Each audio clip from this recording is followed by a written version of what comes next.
ലോകത്ത് ഒരുപാട് മാറ്റങ്ങൾ നടക്കുകയാണ്, ഒരുപാട് സംഭവവികാസങ്ങൾ ഉണ്ടാകുകയാണ്. അതെല്ലാം അറിയാനും അത് മനസ്സിലാക്കാനും അതനുസരിച്ചുള്ള ഒരു പുതിയുഗ കേരളം കെട്ടിപ്പടുക്കാനുമാണ് ഈ ഗവൺമെന്റ് നിൽക്കുന്നത്. ഉപദേശം തേടുന്നവരെ പറ്റി ഞങ്ങൾക്കാർക്കും വ്യത്യസ്ത അഭിപ്രായമില്ല. കേരളത്തെ ഒരു തുറമുഖ നഗരമാക്കി മാറ്റണം എന്നതാണ് ഈ സർക്കാരിന്റെ ഏറ്റവും വലിയ സ്വപ്നം. കഴിഞ്ഞ സർക്കാരിന്റെ ക്ഷേമ വികസന പ്രവർത്തനങ്ങളെ രാഷ്ട്രീയ ലക്ഷ്യത്തോടെ മാത്രം എതിരിട്ട UDF കേരളത്തിന്റെ ചരിത്രത്തിൽ അധികാരത്തിൽ വന്ന ഏതെങ്കിലും ഗവൺമെന്റ് ഇതുപോലൊരു അന്തരീക്ഷം ഫേസ് ചെയ്തിട്ടുണ്ടോ? 35,000 കോടി രൂപയുടെ പ്ലാനിൽ 20,500 കോടി ഇല്ല. കേന്ദ്ര സർക്കാരിന്റെ രാഷ്ട്രീയ നിലപാടിനുള്ള കീഴ്പ്പെടലേ എന്തായാലും തെരഞ്ഞെടുപ്പ് കാലത്ത് കോംപ്രമൈസ് ചെയ്തിട്ടില്ല. പിന്നെയാണ് ഇനിയുള്ള കാലത്ത് ഒരു കോംപ്രമൈസും വർഗീയതയുമായി ഉണ്ടാവില്ല, ഒരു വിട്ടുവീഴ്ചയും ചെയ്യില്ല. വർഗീയതയെ അതിന്റെ മുഖം നോക്കി വിമർശിക്കുക തന്നെ ചെയ്യും.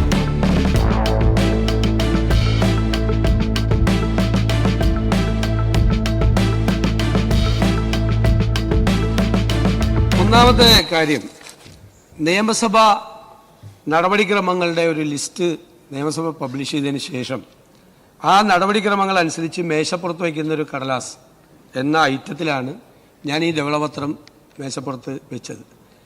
അത് വയ്ക്കുക എന്നത് സ്പീക്കറുടെ അനുവാദത്തോടു കൂടി ചെയ്യുന്നൊരു കാര്യമാണ്. അത് വെച്ചതിന് ശേഷമാണ് അതിനുശേഷമുള്ള എന്തെങ്കിലും ഒബ്ജക്ഷൻ 303 എന്തെങ്കിലും അവതരിപ്പിക്കുന്നത്, അല്ലാതെ വെക്കുന്നതിന് മുമ്പല്ല. അത് നിയമസഭാ നടപടിക്രമങ്ങൾ അങ്ങ് 5 വർഷം അങ്ങേക്ക് അറിയാമെന്ന് പറഞ്ഞു. എനിക്ക് 25 വർഷം അറിയാവുന്ന ആളാണ്.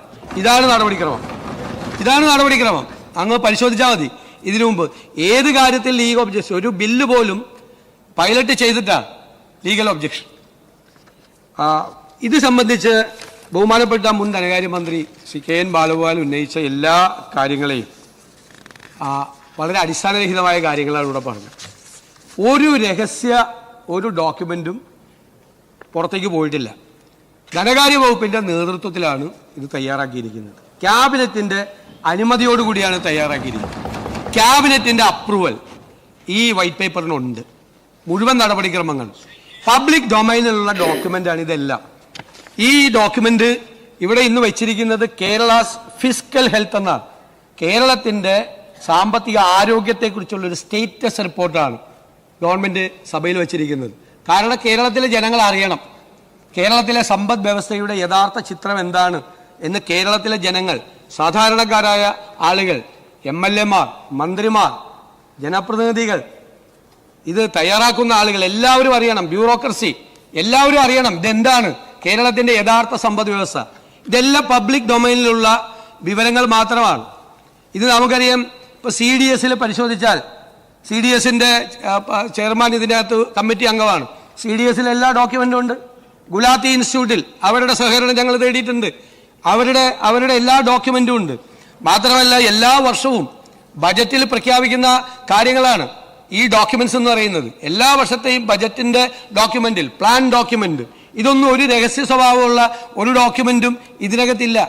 എല്ലാം പബ്ലിക് ഡൊമൈനിലുള്ള മുഴുവൻ ഡോക്യുമെന്റുകളും കൃത്യമായി അനലൈസ് ചെയ്തിരിക്കുകയാണ്. അതിന് ഏറ്റവും വിദഗ്ധരായ 3 പേരുടെ സഹായം ഞങ്ങൾ തേടി. ക്യാബിനറ്റ് സെക്രട്ടറി ആയിരുന്ന, ഡൽഹിയിൽ ക്യാബിനറ്റ് സെക്രട്ടറി ആയിരുന്ന, സംസ്ഥാനത്തെ പ്ലാനിംഗ് ബോർഡിന്റെ ഉപാധ്യക്ഷനായിരുന്ന ശ്രീ KM ചന്ദ്രശേഖർ, ഏറ്റവും പരിണതപ്രജ്ഞനായ ഒരു മുൻ ഉദ്യോഗസ്ഥൻ, അദ്ദേഹം ഏറ്റവും വലിയ സാമ്പത്തിക വിദഗ്ധൻ, ഡോക്ടർ ഡി നാരായണൻ എന്ന് പറയുന്ന എക്കണോമിസ്റ്റ്, CDSന്റെ ചെയർമാനായ ഡോക്ടർ വീരമണി. മാത്രമല്ല മുഴുവൻ സ്ഥലങ്ങളിൽ നിന്നും സാമ്പത്തികകാര്യ വിദഗ്ധരുൾപ്പെടെയുള്ള മുഴുവൻ ആളുകളുടെ പല നോട്ടുകളും പരിശോധിച്ച് ധനകാര്യ വകുപ്പാണ് അതിന്റെ നേതൃത്വത്തിലാണ് ഇത് തയ്യാറാക്കിയിരിക്കുന്നത്. ഇത് നമുക്ക് എല്ലാ കാര്യങ്ങളും നമുക്ക് അറിയാം എന്ന് നമ്മളങ്ങ് വിചാരിക്കരുത്. നമുക്ക് അറിയാൻ പാടില്ലാത്ത ഒരുപാട് കാര്യങ്ങളുണ്ട്. ഈ ഗവൺമെന്റ് ആഗ്രഹിക്കുന്നത് വിദഗ്ധരായ ആളുകളുടെ, ഓരോ രംഗത്തെയും വിദഗ്ധരായ ആളുകളുടെ സേവനം ഉറപ്പാക്കി അവരുടെ ഉപദേശം തേടി ാണ് ഓരോ കാര്യങ്ങളും ചെയ്യാൻ തീരുമാനിച്ചിട്ടുള്ളത്. എല്ലാ കാര്യങ്ങളിലും നമുക്ക് എല്ലാ കാര്യങ്ങളെയും കുറിച്ച് പൂർണ്ണമായി അറിവുള്ള ആളുകളല്ല. ലോകത്ത് ഒരുപാട് മാറ്റങ്ങൾ നടക്കുകയാണ്, ഒരുപാട് സംഭവവികാസങ്ങൾ ഉണ്ടാകുകയാണ്.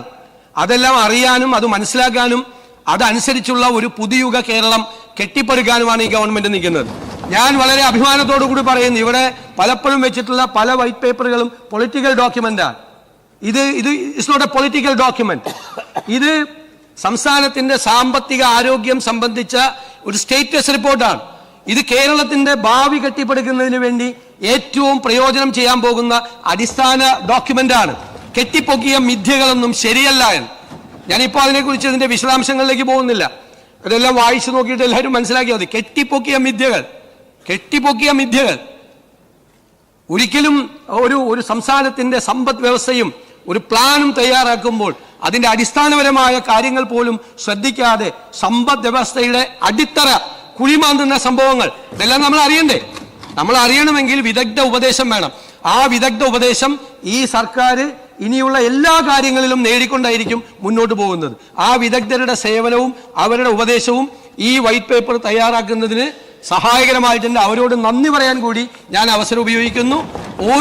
ഇദ്ദേഹം ഉന്നയിച്ചതുപോലുള്ള ഒരുവിധ നമ്മുടെ ഏതെങ്കിലും ഒരു ചട്ടമോ ഒരു നടപടിക്രമോ ഒന്നും ലംഘിക്കാതെ എല്ലാ നടപടിക്രമങ്ങളും പൂർണ്ണമായി പാലിച്ചുകൊണ്ടാണ് ഇത് തയ്യാറാക്കിയത്. ഇത് ഭാവി കേരളം കെട്ടിപ്പടുക്കുന്നതിനുള്ള ബേസിക് ഡോക്യുമെന്റായി മാറണം എന്നാണ് ഞങ്ങളുടെ ആഗ്രഹം.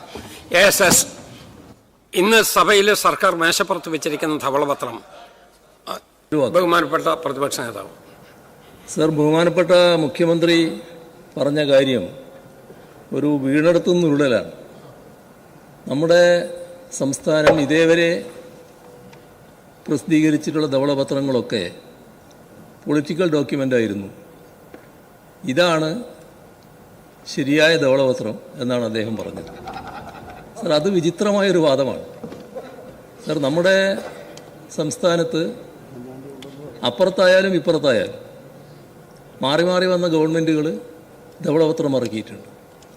സർ, ഇവിടെ പ്രശ്നം ധനകാര്യ വകുപ്പിനെ ഇരുട്ടിൽ നിർത്താൻ പാടില്ല എന്നുള്ളതാണ്. ഇതിനു മുൻപുള്ള എല്ലാ ഗവൺമെൻറ്റുകളും, ഞങ്ങളതായാലും UDF-ൻ്റെതായാലും, ധനകാര്യ വകുപ്പാണ് ഇത് തയ്യാറാക്കിയിട്ടുള്ളത്. സർ, ഇവിടെ ധനകാര്യ വകുപ്പല്ല തയ്യാറാക്കിയത്. അതാണ് ഗൗരവമായ വിഷയം.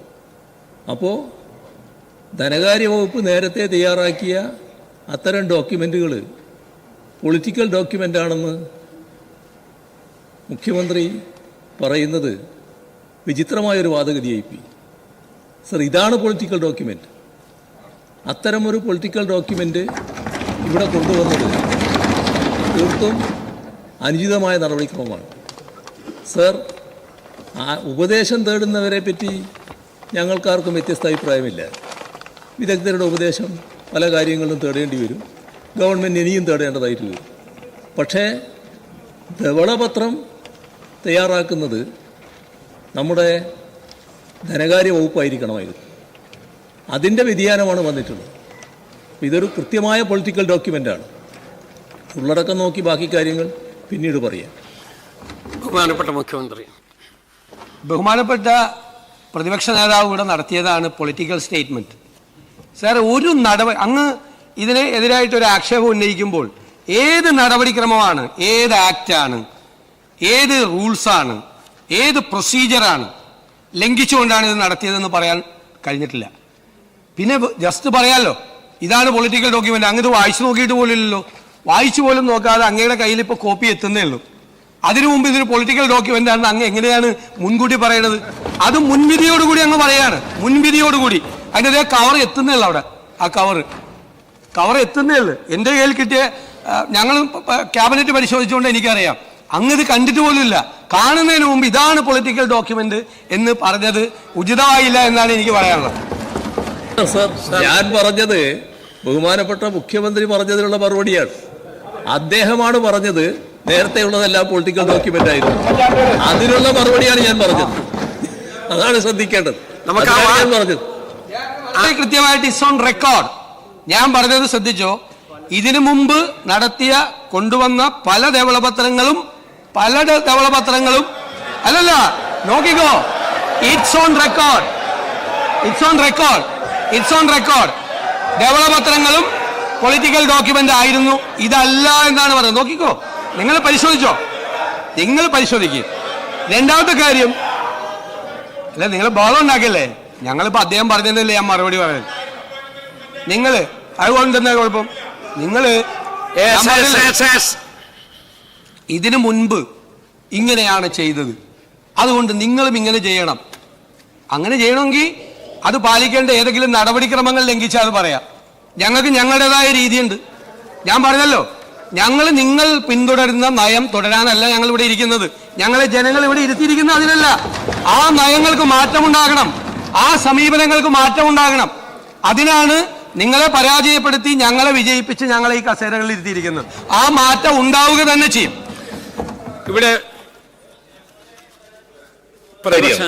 ഇവിടെ നടപടിക്രമങ്ങളുടെ ലംഘനം ഉണ്ടാകരുത് എന്നുള്ളതാണ് ഞങ്ങൾ ഉദ്ദേശിച്ചത്. ആ നടപടിക്രമങ്ങളുടെ ലംഘനം പൂർണ്ണമായിട്ടുണ്ടായിരിക്കുന്നു. അത് തെരഞ്ഞെടുപ്പ് വിജയം കൊണ്ട് എന്തുമാകാം എന്ന നിലയിൽ മുഖ്യമന്ത്രി പറയുന്നത് ശരിയായ നടപടിയില്ല. അത് ശരിയായ ക്രമമല്ല. ഏതായാലും ഈ ഡോക്യുമെന്റ് സഭയുടെ പ്രോപ്പർട്ടി ആയിട്ട് വന്നല്ലോ. നമുക്കതിനെക്കുറിച്ച് വിശദമായിട്ടുള്ള ചർച്ച വേണമെങ്കിൽ ചർച്ചയുമാകാം. ഇന്ന് സഭയിൽ സർക്കാർ മേശപ്പുറത്ത് വെച്ചിരിക്കുന്ന ഈ ധവളപത്രം ക്യാബിനറ്റ് അംഗീകരിച്ചതാണ് എന്നുള്ളതാണ് ഇതിലെ പ്രധാനപ്പെട്ട ഒരു ഘടകം. ഒരു ഔദ്യോഗിക രേഖയായിട്ടാണ് അത് ഈ സഭയുടെ മുമ്പിൽ വന്നിട്ടുള്ളത്. മുഖ്യമന്ത്രി പറഞ്ഞ വിശദീകരണത്തിൻ്റെ അടിസ്ഥാനത്തിൽ ശ്രീ കെ എൻ ബാലഗോപാൽ ഉന്നയിച്ച വിഷയത്തിൽ ക്രമപ്രശ്നമുള്ളതായിട്ട് ചെയർ കാണുന്നില്ല. അതുകൊണ്ട് ധവളപത്രം മേശപ്പുറത്ത് വെച്ച് നമുക്ക് ബാക്കി അനന്തര നടപടികളിലേക്ക് നീങ്ങാവുന്നതാണ്. അതിനുള്ള സന്ദർഭം ഇവിടെ ഉണ്ടാവുകയും ചെയ്യും. ഒരു പുതിയ സർക്കാർ അധികാരത്തിൽ വരുമ്പോൾ സ്വാഭാവികമായും എല്ലാവരും ഉറ്റുനോക്കുക ആ സർക്കാരിൻ്റെ ആദ്യത്തെ നയപ്രഖ്യാപന പ്രസംഗമാണ്. സർക്കാരിൻ്റെ നയം എന്താണ്, സർക്കാരിൻ്റെ ദിശ, ഇതെല്ലാം മനസ്സിലാക്കാൻ കഴിയുന്ന ഒന്നാവണം സാധാരണഗതിയിൽ നയപ്രഖ്യാപനം. പക്ഷേ നിരാശയാണ് ഈ നയപ്രഖ്യാപന പ്രസംഗത്തിലൂടെ ഉണ്ടായത്. അതായത് ഇതിൻ്റെ മുഖമുദ്ര നയരാഹിത്യമാണ്. സർ, ഒരു പ്രതീക്ഷയും ഈ നയപ്രഖ്യാപനം സമൂഹത്തിന് മുന്നിൽ വെക്കുന്നില്ല എന്നതാണ് വസ്തുത. സർ, സൂക്ഷ്മവായനയിൽ ആ നയരാഹിത്യം നിഷ്ക്രിയത്വത്തിൻ്റേതാണ്. ഈ നയം കേരളത്തിൻ്റെ മുന്നോട്ടു പോക്കിന് ഉതകുന്നതല്ല. മാത്രമല്ല, കേരളത്തിൻ്റെ തകർച്ചയ്ക്ക് വഴിവെക്കുന്നത് കൂടിയാണ്. സർ, ഇതിൻ്റെ ഏറ്റവും വലിയ പ്രത്യേകത ഈ നയം സംഘപരിവാർ രാഷ്ട്രീയത്തെ തുറന്നു കാണിക്കുന്നില്ല എന്നുള്ളതാണ്. ഒരുതരം സമരസപ്പെടൽ, കീഴടങ്ങൽ മനോഭാവം ഇതിനകത്ത് കാണാൻ കഴിയും. സർ, സംഘപരിവാർ നേതൃത്വത്തിലുള്ള കേന്ദ്ര സർക്കാരിൻ്റെ നിലപാടുകൾ എല്ലാവർക്കും അറിയാം. കേരളത്തിൻ്റെ താൽപ്പര്യങ്ങൾ ഹനിക്കുന്നതാണ്. ആ കേന്ദ്ര സർക്കാരിൻ്റെ നിലപാടുകൾക്കെതിരായി ഈ നയപ്രഖ്യാപന പ്രസംഗത്തിൽ യാതൊന്നും പരാമർശിക്കപ്പെട്ടില്ല. സർ, ഇവിടെ നമ്മുടെ സംസ്ഥാനങ്ങളുടെ ഭരണഘടനാപരമായ അവകാശങ്ങൾക്ക് മേൽ ഇപ്പോഴത്തെ ഭരണത്തിൻ്റെ പ്രാരംഭഘട്ടത്തിൽ തന്നെ ഒരുതരം രാഷ്ട്രീയ ദുരൂഹത ഉയർന്നു വന്നു എന്നുള്ളത് കാണേണ്ടതായിട്ടുണ്ട്. ഇപ്പോൾ കൂടുതലായിട്ട് അതിലേക്ക് പോകുന്നില്ല. പതിയെ അതിൻ്റെ എല്ലാ കാര്യങ്ങളും പുറത്തു വരുമെന്നാണ് പ്രതീക്ഷിക്കാവുന്നത്. സർ, നമ്മുടെ സംസ്ഥാനത്ത് നല്ല ഭൂരിപക്ഷത്തോടെ UDF ജയിച്ചു വന്നതിന് ശേഷം കണ്ടത് മുഖ്യമന്ത്രി പദത്തിലേക്കുള്ള വലിയ തർക്കം നടക്കുന്നതാണ്. അത് ആ പാർട്ടിയുടെ പ്രശ്നമാണ്. ഞങ്ങളാരും അതിൽ അഭിപ്രായം പറയാൻ പോയില്ല.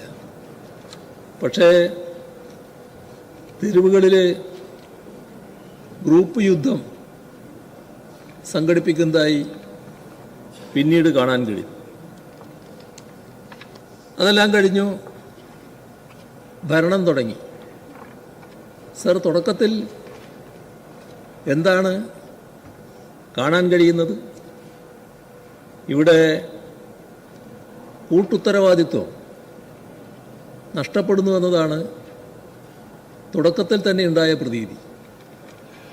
സർ, ഉന്നത ഉദ്യോഗസ്ഥതലത്തിൽ നടത്തിയ മാറ്റങ്ങൾ അത് ഏകപക്ഷീയമായി പോയി എന്ന ആരോപണം മന്ത്രിമാരുടെ ഭാഗത്ത് നിന്ന് തന്നെ ഉയരുകയാണ്. അവിടെയാണ് കൂട്ടുത്തരവാദിത്വത്തിൻ്റെ ഇല്ലായ്മ വരുന്നത്. സർ, ഇവിടെ BJP നേതൃത്വത്തിലുള്ള കേന്ദ്ര സർക്കാർ ഭരണഘടനാ മൂല്യങ്ങളെ അട്ടിമറിക്കാനും ഫെഡറൽ വ്യവസ്ഥയെ തച്ചു തകർക്കാനുമാണ് ശ്രമിക്കുന്നത്. പ്രതിപക്ഷ കക്ഷികൾ ഭരിക്കുന്ന സംസ്ഥാനങ്ങൾക്കെതിരെ സാമ്പത്തിക ഉപരോധം, ഗവർണർമാരെ ഉപയോഗിച്ചുകൊണ്ടുള്ള രാഷ്ട്രീയ കളി, ഇതെല്ലാം തുറന്നു വരികയാണ്. മതനിരപേക്ഷത അനുദിനം അപകടപ്പെടുത്തുന്ന സമീപനം ശക്തിപ്പെടുന്നു. പക്ഷേ ഇത്തരം നയങ്ങൾക്കെതിരെ നയപ്രഖ്യാപനം, കുറ്റകരമായ മൗനം പാലിച്ചതായിട്ടാണ് കാണാൻ സാധിക്കുന്നത്. സർ, നാം ചർച്ച ചെയ്താണ് സത്യപ്രതിജ്ഞാവേളയിലെ വന്ദേമാതര പ്രശ്നം. സർ, അത് വല്ലാത്തൊരു ദുരനുഭവമായല്ലോ. കേന്ദ്ര സർക്കാരിൻ്റെ രാഷ്ട്രീയ നിലപാടിനുള്ള കീഴ്പ്പെടലല്ലേ അതുണ്ടായത്. യാദൃശ്ചികമായി സംഭവിച്ചതാണ് എന്ന് കരുതാമോ? ഇന്നലെ കർണാടകയിലും അത് ആവർത്തിച്ചു എന്ന് വരുമ്പോൾ ഒരനുഭവത്തിൽ നിന്നും കാര്യങ്ങൾ ഉൾക്കൊള്ളുന്നില്ല എന്നല്ലേ കാണേണ്ടത്. സർ, സത്യപ്രതിജ്ഞാവേദിയിലെ മന്ത്രിസഭാ അംഗങ്ങൾ മാത്രം മതിയെന്ന് ഗവർണർ നിർദ്ദേശിച്ചുവെന്നും അത് തിരുത്തിക്കാൻ കഴിഞ്ഞുവെന്നും സർക്കാർ അഭിമാനപൂർവ്വം പറയുന്നതായി കണ്ടിട്ടുണ്ട്. അങ്ങനെയാണെങ്കിൽ അതിൻ്റേതായ സൗന്ദര്യം ഈ RSS അജണ്ട അംഗീകരിക്കുന്നതിൽ അതിന് വഴങ്ങാതെ നിൽക്കാൻ എന്തുകൊണ്ടാണ് കഴിയാതിരുന്നത്? സർ, ഇവിടെ ഞങ്ങൾ ഈ കഴിഞ്ഞ തെരഞ്ഞെടുപ്പിൽ പരാജയപ്പെട്ടു. ആ പരാജയം അംഗീകരിച്ച് തന്നെയാണ് ഞങ്ങൾ പോകുന്നത്. പക്ഷേ ഞങ്ങൾ ഈ സംസ്ഥാനത്ത് ഉയർത്തിയ രാഷ്ട്രീയമുണ്ട്. അതോടൊപ്പം കഴിഞ്ഞ സർക്കാർ മുന്നോട്ട് വെച്ച വികസന പരിപ്രേക്ഷ്യമുണ്ട്. അതെല്ലാം ഞങ്ങൾ മുറുകെ പിടിക്കുക തന്നെയാണ്. ഇവിടെ നേരത്തെ ചില പരാമർശങ്ങളുണ്ടായി. ഞങ്ങൾ നേരത്തെ പറഞ്ഞ കാര്യം അത് ഇതോടെയെല്ലാം അവസാനിച്ചു എന്നല്ല ഞങ്ങൾ കാണുന്നത്. മുൻകാലങ്ങളിലുണ്ടായതുപോലെ തന്നെ കൂടുതൽ കരുത്തോടെ ഞങ്ങൾ തിരിച്ചു വരും എന്നുള്ളത് തന്നെയാണ് ഞങ്ങൾ കാണുന്നത്. സർ, ഇവിടെ നിയമവും കഴക്കൂട്ടവും ചാത്തന്നൂരും BJP ജയിച്ചു വന്നിരിക്കുന്നു. ഈ 3 മണ്ഡലങ്ങളിലും കോൺഗ്രസ് 3-ാം സ്ഥാനത്ത് എത്തി നിൽക്കുകയാണ്. UDF 3-ാം സ്ഥാനത്ത് എത്തിയിരിക്കുകയാണ്. അവിടെ നിയമത്തിൻ്റെ കാര്യത്തിൽ 2021 കിട്ടിയ വോട്ട് ഈ മഹാതരംഗം UDFന് അനുകൂലമായി ഉയർന്നു വന്നപ്പോൾ എന്തേ 2026 കിട്ടാതിരുന്നത് എന്നതും പരിശോധിക്കേണ്ട ഒരു കാര്യമാണ്. ഇപ്പം അതിൻ്റെ മറ്റ് വിശദാംശങ്ങളിലേക്കൊന്നും ഞാൻ കൂടുതലായിട്ട് പോകുന്നില്ല.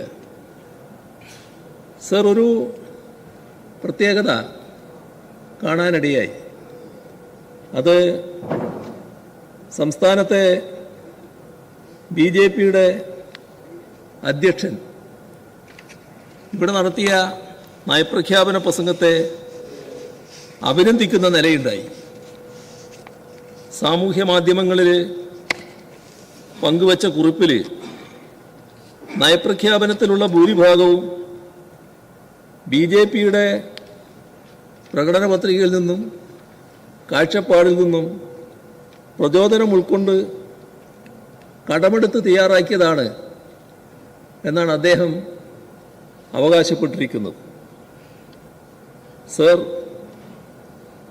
BJP അജണ്ട അനാവരണം ചെയ്യുന്ന നയപ്രഖ്യാപനമാണ് എന്ന് കണ്ടുകൊണ്ടാണ് അദ്ദേഹം അതിനെ അനുകൂലിച്ചത് എന്താണ് അദ്ദേഹത്തിൻ്റെ ഫേസ്ബുക്ക് പോസ്റ്റിലൂടെ വ്യക്തമാകുന്നത്. സർ, നമ്മുടെ സംസ്ഥാനം കടുത്ത സാമ്പത്തിക വിവേചനം കേന്ദ്ര സർക്കാരിൽ നിന്നും നേരിടുന്നൊരു നാടാണ്.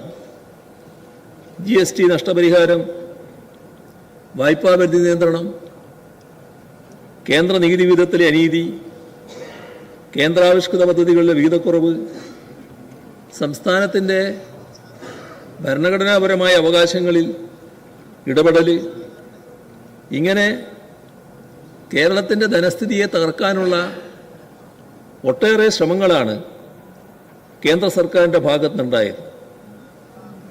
സർ, ഇതിനെല്ലാം എതിരെ കരുത്തുറ്റ പോരാട്ടങ്ങൾ കൂടിയാണ് കഴിഞ്ഞ 10 വർഷം LDF സർക്കാർ ഏറ്റെടുത്തതും അതോടൊപ്പം തന്നെ ഇതെല്ലാം നേരിട്ടുകൊണ്ട് തന്നെയാണ് വികസനക്ഷേമ പ്രവർത്തനങ്ങൾ മുന്നോട്ട് കൊണ്ടുപോയത്.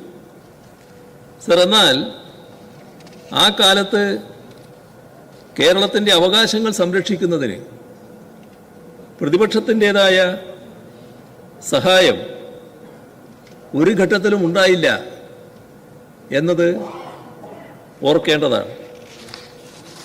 സർ, ഇപ്പോൾ ധവളപത്രം ഇറക്കി കഴിഞ്ഞിരിക്കുകയാണല്ലോ. ഇത് കയ്യിൽ കിട്ടി, വായിച്ചു നോക്കിയിട്ടില്ല. ഒരു സ്റ്റാറ്റസ് റിപ്പോർട്ടാണ് എന്ന മട്ടിലാണ് നേരത്തെ പറഞ്ഞത്. സർ, ഇതിലൊരു വൈരുദ്ധ്യമില്ലേ? ഇന്നലെ വൈകുന്നേരമാണ് ആ റിപ്പോർട്ട് ലഭിക്കുന്നത്. സാധാരണ നിലയിൽ അത്തരമൊരു റിപ്പോർട്ട് ലഭിച്ചാൽ നേരത്തെ ബഹുമാനപ്പെട്ട മുഖ്യമന്ത്രി പറഞ്ഞ സാഹചര്യത്തിൽ അതുമായി ബന്ധപ്പെട്ട ഒരു ഫാക്ട് ചെക്കിംഗ് ധനവകുപ്പ് നടത്തണ്ടേ? ധനവകുപ്പ് അത്തരമൊരു ഫാക്ട് ചെക്കിംഗ് നടത്തിയിട്ടുണ്ടോ? നിയമവകുപ്പ് കാണേണ്ട കാര്യങ്ങൾ ഇതിലുണ്ടായിരുന്നു. സിവിൽ സർവൻസ് പരിശോധിച്ച് സർക്കാർ രേഖയായി ഓതൻറ്റിക്കേറ്റ് ചെയ്യാതെ കണ്ണടച്ച് സഭയിലേക്ക് കൊണ്ടുവരുന്നത് ശരിയായ രീതിയാണോ? സർ, മന്ത്രിസഭ കണ്ടുവെന്ന് നേരത്തെ അവകാശപ്പെടുകയുണ്ടായി. സർ, മന്ത്രിസഭ കണ്ടതുകൊണ്ട് ഫാക്ട് ചെക്ക് നടന്നോ എന്ന് വരുമോ? സർക്കാരിൻ്റെ പേരിൽ പുറത്തു വരുന്ന പോളിസി ഡോക്യുമെൻറ്റുകൾ പ്രിസ്ക്രൈബ്ഡ് പ്രൊസീജിയർ അനുസരിച്ചല്ലേ വേണ്ടത്? സാമ്പത്തിക നയം, ധനകാര്യ വിലയിരുത്തൽ, ഇതിലെല്ലാം അതിൻ്റേതായ നടപടിക്രമങ്ങൾ വേണ്ടേ? ഇവയ്ക്കെല്ലാം സാധാരണ സ്വീകരിക്കുന്ന നടപടിക്രമങ്ങളുണ്ടല്ലോ. ക്യാബിനറ്റ് സർക്കുലേഷൻ, മുഖ്യമന്ത്രിയുടെ അംഗീകാരം, ഫൈനാൻസ് ഡിപ്പാർട്ട്മെൻ്റ് കൺകറൻസ്, ഇതെല്ലാം ഈ രേഖയുടെ കാര്യത്തിൽ നടപടിക്രമങ്ങൾ പാലിച്ച് ഉണ്ടായിട്ടുണ്ടോ? ഇവിടെ ജനങ്ങൾ പ്രതീക്ഷിക്കുന്നത് ജനക്ഷേമത്തെ അധിക ചെലവായി കാണാത്ത സാമൂഹ്യനീതിയുടെ അടിത്തറയായി കാണുന്ന ഒരു രാഷ്ട്രീയ ദിശയാണ്. ആ നിലപാട്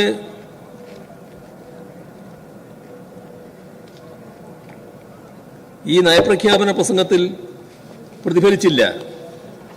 ഇത് കേരളീയരെ സംബന്ധിച്ചിടത്തോളം അത്യന്തം നിരാശാജനകമാണ്. സർ, തൊഴിലുറപ്പ് നിയമം അട്ടിമറിച്ച് പുതുതായി വന്ന BBG റാംജി അതിനെപ്പറ്റി ഒന്നും പരാമർശിച്ചതായി കണ്ടില്ല. കേന്ദ്ര സർക്കാരിൻ്റെ സാമ്പത്തിക നയങ്ങൾ, വർഗീയ രീതിയിൽ ദൃഷ്ടിക്കുന്ന നയങ്ങൾ, ഇതൊന്നും എതിർത്തതായിട്ട് കാണുന്നില്ല. പശ്ചിമേഷ്യയിലെ യുദ്ധ സാഹചര്യം നമ്മുടെ നാടിനെ വല്ലാതെ ബാധിക്കുന്നതാണ്. ഇതിലും കേന്ദ്ര സർക്കാരിൻ്റെ നിലപാടുകൾ തുറന്നെതിർക്കുന്നതായി കാണുന്നില്ല. പ്രവാസികളെ ദോഷകരമായി ബാധിക്കുന്ന ഗൾഫ് പ്രതിസന്ധി, അതിനെപ്പറ്റിയും പരാമർശമില്ല. സർ, ഈ സ്ഥിതിവിശേഷം കേരളത്തെ എങ്ങനെ ബാധിക്കും? ഇത് മറികടന്നു പോകാൻ എന്തൊക്കെയാണ് നയപരിപാടികൾ? ഇതൊന്നും നയപ്രഖ്യാപനം പരാമർശിക്കുന്നില്ല. സർ, വലിയ ആശങ്ക ഉയർത്തുന്നത് ക്ഷേമനയങ്ങളെക്കുറിച്ചുള്ള അനിശ്ചിതത്വമാണ്. പൊതുവിദ്യാഭ്യാസ മേഖലയുടെ സംരക്ഷണം തുടരുമോ? പൊതുജനാരോഗ്യ സംവിധാനത്തെ കൂടുതൽ ശക്തിപ്പെടുത്തുമോ? ലൈഫ് ഭവന പദ്ധതി തുടരുമോ? ക്ഷേമ ബോർഡുകൾ സംരക്ഷിക്കപ്പെടുമോ? ഭാവി കേരള വികസനത്തിൻ്റെ ചാലകശക്തിയായ കിഫ്ബി തുടരുമോ? അതിദാരിദ്ര്യ നിർമ്മാർജ്ജന പരിപാടിക്ക് തുടർച്ചയുണ്ടാകുമോ? ഇതിനെല്ലാമുള്ള മറുപടി ജനങ്ങൾ ആഗ്രഹിക്കുന്നതാണ്. സർ, പുതുയുഗ കേരളം ഒരു മുദ്രാവാക്യം മാത്രമായി നയപ്രഖ്യാപനത്തിൽ എഴുതി ചേർത്തിട്ടുണ്ട്. പക്ഷേ എന്താണ് അതിനുള്ള കർമ്മപരിപാടി? അത് സംബന്ധിച്ച് ഒരു വരി പോലും ഈ നയപ്രഖ്യാപനത്തിൽ ഇല്ല എന്നതാണ് വസ്തുത. സർ, അങ്ങേക്ക് ഇനി എത്ര സമയം കൂടെ വേണം? ഞാൻ അവസാനിപ്പിക്കാൻ ഉദ്ദേശിക്കുകയാണ്. പക്ഷേ ഒരു കാര്യം കൂടി പറയാനുണ്ട്. അതിനങ്ങ് സമയം അനുവദിക്കണമെന്നാണ്. അതായത് നമ്മുടെ ബഹുമാനായ നിലമ്പൂർ അംഗം നേരത്തെ സംസാരിക്കുമ്പോൾ ഒരു കാര്യം പറയുകയുണ്ടായി. അതൊരു പൊതുവിൽ അദ്ദേഹം മനസ്സിലാക്കുന്നതിനും അദ്ദേഹത്തെ പോലെ ചില അംഗങ്ങൾ കാര്യങ്ങൾ മനസ്സിലാക്കുന്നതിനും അത് പറയുന്നത് നന്നായിരിക്കും എന്നാണ് തോന്നുന്നത്. അത് പറയാനുള്ളൊരു സമയം അങ്ങ് അനുവദിക്കുമെന്ന് പ്രതീക്ഷിക്കുകയാണ്. സർ, ഇന്നലെ നിലമ്പൂർ അംഗം എന്തോ ഒരു പുതിയ കണ്ടുപിടുത്തം എന്ന നിലയിലാണ് കാര്യങ്ങൾ ഉന്നയിക്കുന്നതായിട്ട് കണ്ടത്. സർ, ഇത് കേട്ട് കൈയടിച്ച ആളുകൾ നമ്മുടെ സഭയിലുണ്ട്. ഇതൊരു പുതിയ കാര്യമല്ല. വർഷങ്ങൾക്ക് മുൻപ് അരുൺ ഷൂരി ഇല്ലസ്ട്രേറ്റഡ് വീക്കിലിയിൽ എഴുതിയ നിറം പിടിപ്പിച്ച നുണകളും അർദ്ധസത്യങ്ങളും ഇവിടെ വീണ്ടും ഉയർത്തി പുതിയ കാര്യമായി കാണിക്കാനുണ്ടായത്. അരുൺ ഷൂരിയാകട്ടെ ആശ്രയിച്ചത് സംഘപരിവാറിൻ്റെയും ചില പഴയ കോൺഗ്രസ്സുകാരുടെയും മുനതേഞ്ഞ ആരോപണങ്ങളാണ്. അതിനെല്ലാം അപ്പോൾ മറുപടിയും നൽകിയിട്ടുണ്ട്. ആ മറുപടിക്ക് മുന്നിൽ വിശദീകരണമില്ലാതെ അവർ തളർന്നിരുന്നിട്ടുമുണ്ട്. അത് ബഹുമാനായ ഷൗക്കത്ത് ചിലപ്പോൾ അറിഞ്ഞിട്ടുണ്ടാവില്ല. ക്വിറ്റ് ഇന്ത്യ സമരത്തിലെ കമ്മ്യൂണിസ്റ്റ് പാർട്ടിയുടെ നിലപാടിനെ വിമർശിച്ചായിരുന്നു ഷൂരിയുടെ ആ ലേഖനം. അതിന് അന്നത്തെ പാർട്ടി പോളിറ്റ് ബ്യൂറോ അംഗം എം ബസവ പുന്നയ്യ ഇല്ലസ്ട്രേറ്റ് വീക്കിലിയിൽ തന്നെ മറുപടി നൽകി. പീപ്പിൾസ് ഡെമോക്രസിയിൽ വിശദമായ മറുപടിയും നൽകി.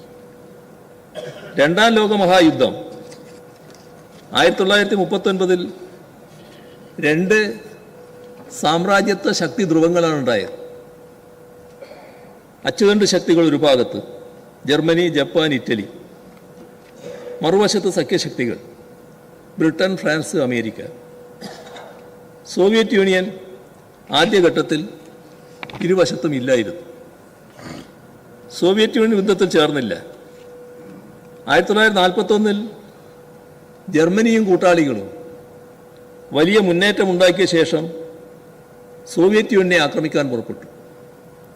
അതോടെയാണ് സോവിയറ്റ് യൂണിയൻ ബ്രിട്ടനോടൊപ്പം ചേർന്ന് ജർമ്മനിക്കെതിരെ യുദ്ധരംഗത്തേക്ക് വന്നത്. ആ സമയത്ത് നമ്മുടെ രാജ്യത്ത് തീക്ഷ്ണമായ സ്വാതന്ത്ര്യ സമരം നടക്കുകയാണ്. സോവിയറ്റ് യൂണിയൻ ആക്രമിക്കപ്പെട്ടപ്പോൾ മഹാത്മാഗാന്ധി തന്നെ പറഞ്ഞത് എൻ്റെ സഹതാപം ഇംഗ്ലണ്ടിനോടൊപ്പമാണ് എന്നാണ്. ബ്രിട്ടീഷ് വൈസ്രോയി ലിൻലിത്ഗോ പ്രഭുവിനോട് താൻ അങ്ങനെ പറഞ്ഞതായി ഗാന്ധിജി തന്നെ തൻ്റെ സമാഹൃത കൃതികളിൽ എഴുതിയിട്ടുമുണ്ട്. ഇതേ കാലത്താണ് യുദ്ധോത്സുകമായ മുന്നേറ്റത്തിന് സുഭാഷ് ചന്ദ്രബോസ് ഇറങ്ങുന്നത്. നേതാജിയുടെ സമരോത്സുകതയോട് ജനങ്ങൾ കൂടുതൽ അടുക്കുന്നത് കണ്ടാണ് 1942 ആഗസ്റ്റിൽ ക്വിറ്റ് ഇന്ത്യ സമരം പ്രഖ്യാപിക്കുന്നത്. ഗാന്ധിജി പോലും രണ്ടാം ലോകമഹായുദ്ധകാലത്ത് ബ്രിട്ടനും സോവിയറ്റ് യൂണിയനും നേതൃത്വം നൽകിയ സഖ്യത്തിനാണ് മാനസിക പിന്തുണ നൽകിയത് എന്ന് പറഞ്ഞല്ലോ. ഹിറ്റ്ലറുടെ ജർമ്മനി യുദ്ധം ജയിക്കുന്ന ഘട്ടം വന്നാൽ അത് ലോകത്തെയാകെ നാസിസം കീഴ്പ്പെടുത്തുമെന്ന ശരിയായ വിലയിരുത്തലായിരുന്നു അന്ന് കമ്മ്യൂണിസ്റ്റ് പാർട്ടി നടത്തിയത്. അതിനാലാണ് സോവിയറ്റ് യൂണിയൻ നേതൃത്വം നൽകിയ പക്ഷത്തിന് പിന്തുണ നൽകിയത്. അതിൻ്റെ അർത്ഥം ബ്രിട്ടീഷ് രാജിനെ അംഗീകരിച്ചു കൊടുത്തു എന്നല്ല. രണ്ടാം ലോകമഹായുദ്ധത്തിൻ്റെ കാര്യത്തിൽ ബ്രിട്ടനൊപ്പം മാനസികമായി നിലകൊണ്ട ഗാന്ധിജി 1943 42 തൊട്ടടുത്ത വർഷം തന്നെ ക്വിറ്റ് ഇന്ത്യ സമരം പിൻവലിച്ചത് ലോകരാഷ്ട്രീയത്തെ ഫാസിസം വിഴുങ്ങുമെന്ന ആസന്നമായ കാര്യത്തെ മുൻകൂട്ടി കണ്ടുകൊണ്ടാണ്. ക്വിറ്റ് ഇന്ത്യ സമരത്തെക്കുറിച്ച് പറയുന്നവർ ഒരു കൊല്ലത്തിനുള്ളിൽ അത് പിൻവലിക്കപ്പെട്ട സാഹചര്യവും ആലോചിക്കണം.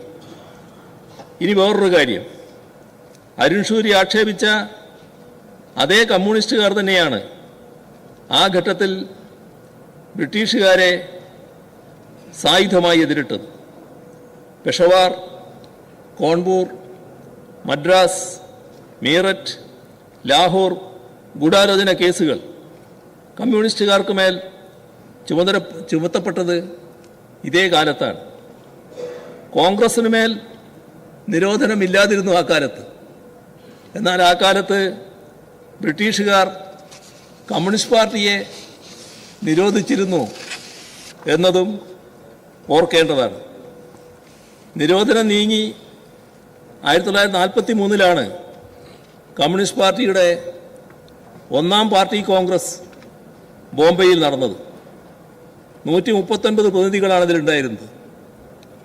സർ, ആ 139 പ്രതിനിധികളുടെ ക്രെഡൻഷ്യൽ റിപ്പോർട്ട് വന്നപ്പോൾ അവർ ആകെ ജയിലിൽ കഴിഞ്ഞ വർഷം 411 വർഷമാണ്. ഇതാണ് കമ്മ്യൂണിസ്റ്റുകാരുടെ സമരചരിത്രം. 139 ആൾ, ഒന്നോ അതിലധികമോ തവണ ജയിലിൽ കഴിഞ്ഞവരായിരുന്നു അവരിൽ 70% പേരും. അതായത് ഈ പാർട്ടി നേതാക്കളുടെ രാഷ്ട്രീയ ജീവിതത്തിലെ പകുതിയോളം കാലം ജയിലുകൾക്കുള്ളിലായിരുന്നു എന്നർത്ഥം. 53% പ്രതിനിധികൾ ഒളിവിൽ കഴിഞ്ഞവരായിരുന്നു. അവരുടെ ആകെ ഒളിവ് ജീവിതകാലം കൂട്ടിയാൽ അതും 54 വർഷം വരും. സർ, 1943 കമ്മ്യൂണിസ്റ്റ് പാർട്ടി നിരോധനം പിൻവലിച്ചിട്ടും ഒന്നാം കോൺഗ്രസ് സമയത്ത് 695 പാർട്ടി അംഗങ്ങൾ ജയിലിലായിരുന്നു. അവരിൽ 105 പേർക്ക് ജീവപര്യന്തം തടവ് ശിക്ഷയാണ് വിധിക്കപ്പെട്ടിരുന്നത്. സർ, ഇതൊക്കെ സ്വാതന്ത്ര്യ സമരത്തിൻ്റെ ഭാഗമായിട്ടുള്ളതാണ്.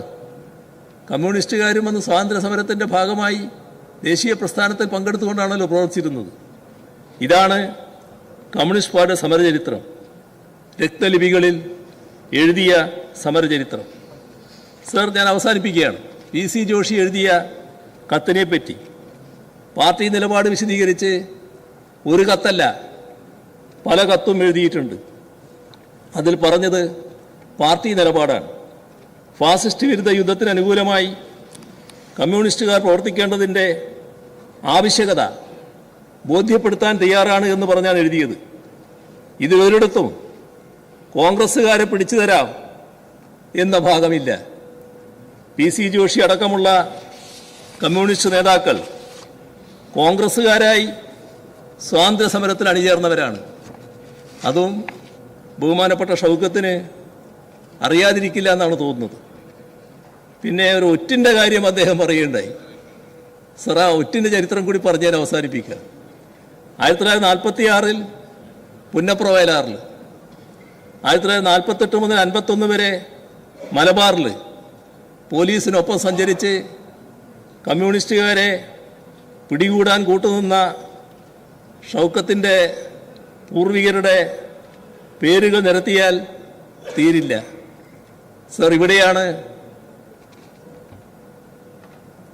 നമ്മൾ മോയാരത്തെ ആലോചിക്കേണ്ടത്. മഹാനായ കോൺഗ്രസ് നേതാവായിരുന്നു അദ്ദേഹം. കമ്മ്യൂണിസ്റ്റുകാരനായിപ്പോയി എന്നുള്ളത് കൊണ്ടാണ് അന്നത്തെ കുറുവടിപ്പട വഴിയിലിട്ട് തല്ലിച്ചതച്ച് പോലീസിനെ ഏൽപ്പിച്ച് ജയിലിൽ കൊണ്ടുപോയി തല്ലിച്ചതച്ച് കൊലപ്പെടുത്തിയത്. അത് ആദ്യം പിടിച്ചതും തല്ലിയതും കോൺഗ്രസ് നേതൃത്വത്തിലുള്ള കുറുവടിപ്പടയായിരുന്നു. അതും ബഹുമാനപ്പെട്ട ഷൗക്കത്തിന് അറിയുമെന്നറിയില്ല. സർ, ഇവിടെ CP-യുടെ 5 രൂപ പോലീസിൽ ചേർന്ന് പുന്നപ്ര വയലാറിലെ പോരാളികളെ ഒറ്റിയവരെ കാണാൻ കഴിയും. മലബാറിൽ കമ്മ്യൂണിസ്റ്റുകാരെ പിടികൂടാൻ MSP-കാർക്കൊപ്പം വീട് കയറിയ ആളുകളെയും മറക്കാൻ കഴിയുന്നില്ല. ചരിത്രം പറയുമ്പോൾ നിലമ്പൂർ അംഗം അരുൺ ഷൂരിയുടെ വാദവും കൊണ്ടുവരാതിരിക്കാൻ ഇനിയെങ്കിലും ശ്രദ്ധിക്കുന്നത് നല്ലതാണ്. ഇവിടെ മറ്റു കാര്യങ്ങളിലേക്ക് ഞാൻ കടക്കുന്നില്ല. BJP-യുമായിട്ടുള്ള ബന്ധത്തെക്കുറിച്ച് പറയുകയുണ്ടായി. സർ, നിലമ്പൂർ MLA-യുടെ പാർട്ടി 1921 മലബാർ കാർഷിക കലാപത്തെ ബ്രിട്ടീഷുകാർക്കൊപ്പം ചേർന്ന് മാപ്പിള ലഹള എന്ന് പരിഹസിച്ച കൂട്ടരാണ്. മലബാറിലെ കാർഷിക ജനതയുടെ സമരത്തെ സ്വാതന്ത്ര്യ സമരമായി അംഗീകരിക്കാൻ അന്ന് കോൺഗ്രസ് പാർട്ടി തയ്യാറായിരുന്നു. സർ, മലബാർ കാർഷിക കലാപം മാത്രമല്ല, പിന്നീട് 1969 മലപ്പുറം ജില്ല എന്ന ആശയത്തിന് തന്നെ എതിരു നിന്നവരായിരുന്നു കോൺഗ്രസ്സുകാർ. സംഘപരിവാറിനോടൊപ്പം തോളോട് തോൾ ചേർന്നാണ് അന്ന് നിലക്കൊണ്ടിരുന്നത്.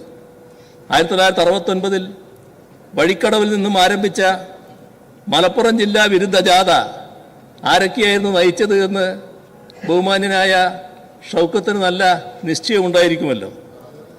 ജില്ലാ വിരുദ്ധ സമരത്തിനായി AB വാജ്പേയി കേരളത്തിൽ മലപ്പുറത്തിൻ്റെ മണ്ണിൽ വന്നു.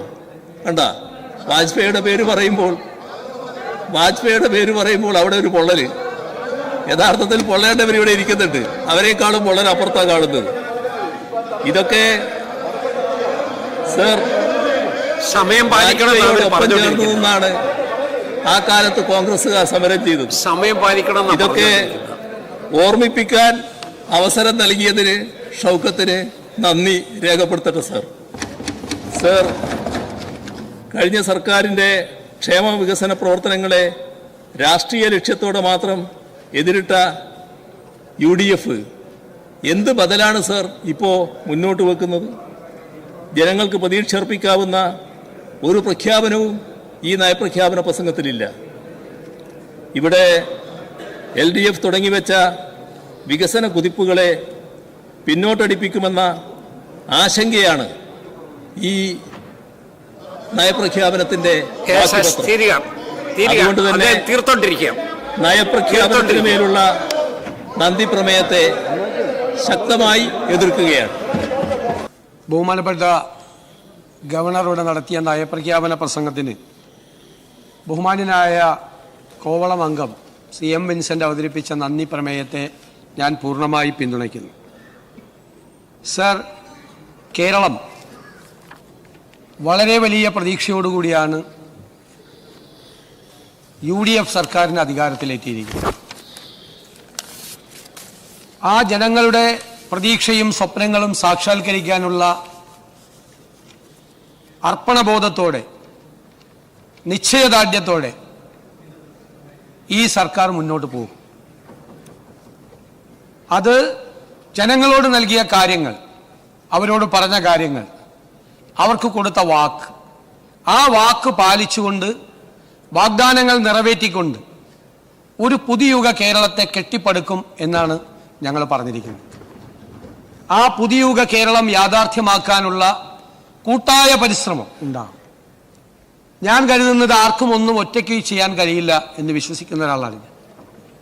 കൂട്ടായി എല്ലാവരും ചേർന്ന്, നമ്മളെല്ലാവരും ചേർന്നൊരു ടീം ബിൽഡ് ചെയ്ത് നമുക്ക് കേരളത്തിന് മാറ്റങ്ങൾ ഉണ്ടാക്കണം. നമ്മൾ വളരെ അഭിമാനത്തോടു കൂടി ചില സോഷ്യൽ ഇൻഡിക്കേറ്റേഴ്സ് കഴിഞ്ഞ ഒരു അര നൂറ്റാണ്ട് കാലമായി പറഞ്ഞുകൊണ്ടിരിക്കുകയാണ്. ആരോഗ്യരംഗത്ത്, വിദ്യാഭ്യാസ രംഗത്ത്, ഒരുപാട് മേഖലകളിൽ നമ്മൾ മറ്റ് സംസ്ഥാനങ്ങളിൽ നിന്ന് വ്യത്യസ്തമായി ഒരുപാട് മാറ്റങ്ങൾ ഉണ്ടാക്കിയിട്ടുണ്ട്. അത് മിഷണറിമാരുടെ കാലം മുതൽ, രാജാക്കന്മാരുടെ കാലം മുതൽ, ജനാധിപത്യ സർക്കാരുകൾ അധികാരത്തിൽ വന്ന കാലം മുതൽ ആ മാറ്റമുണ്ടായിട്ടുണ്ട്. കേരളത്തിൽ അധികാരത്തിലിരുന്ന എല്ലാ ജനാധിപത്യ സർക്കാരുകളും അക്കാര്യത്തിൽ വലിയ പങ്കുവഹിച്ചിട്ടുണ്ട്. അതൊന്നും യാഥാർത്ഥ്യ ബോധത്തോടു കൂടിയേ നമുക്ക് കാണാൻ കഴിയുകയുള്ളൂ. പക്ഷെ അതേസമയം സർ, നമ്മൾ അഭിമാനത്തോടെ പറഞ്ഞിരുന്ന പല സോഷ്യൽ ഇൻഡിക്കേറ്റേഴ്സും ഇന്ന് സ്റ്റാഗ്നന്റാണ്, മന്ദതയിൽ നിൽക്കുകയാണ്, അവിടെ നിൽക്കുകയാണ്. കാലാനുസൃതമായ മാറ്റം പല രംഗത്തും നമുക്കുണ്ടായിട്ടില്ല. പല പദ്ധതികളും നടപ്പാക്കാൻ നമുക്ക് സ്വപ്നങ്ങളില്ലാതെ ഇരുന്നിട്ടല്ല, നമുക്ക് സ്വപ്നങ്ങളുണ്ട്. പക്ഷേ നമ്മുടെ പദ്ധതികൾ നടപ്പിലാക്കുന്നതിനുണ്ടാകുന്ന അനാവശ്യമായ കാലതാമസം നമ്മളെ, കേരളത്തെ ഇപ്പോൾ പിന്നോട്ട് നടത്തിയിരിക്കുകയാണ്. ആ യാഥാർത്ഥ്യം നമ്മൾ തിരിച്ചറിയണം. അത് രാഷ്ട്രീയമായി പരസ്പരം കുറ്റപ്പെടുത്തുന്ന ജനാധിപത്യ സമ്പ്രദായം ഒന്നും തെറ്റല്ല. പക്ഷെ രാഷ്ട്രീയമായി കുറ്റപ്പെടുത്തലിൻ്റെ അപ്പുറത്ത് ജനാധിപത്യം എന്ന് പറയുന്നത് ഒരു ഡിസ്കോസാണ്. അതിൻ്റെ ജനാധിപത്യത്തിൻ്റെ സൗന്ദര്യം വർദ്ധിക്കുന്നത് ആ ഡിബേറ്റിലും ഡിസ്കോസിലൂടെയാണ്. സാർ, ആ സംവാദം നിയമസഭയ്ക്കകത്തും നിയമസഭയ്ക്ക് പുറത്തും നടക്കുന്ന സംവാദങ്ങളിൽ ഒരു ഔട്ട്കം ഉണ്ടാകണം, ഒരു റിസൾട്ട് ഉണ്ടാകണം.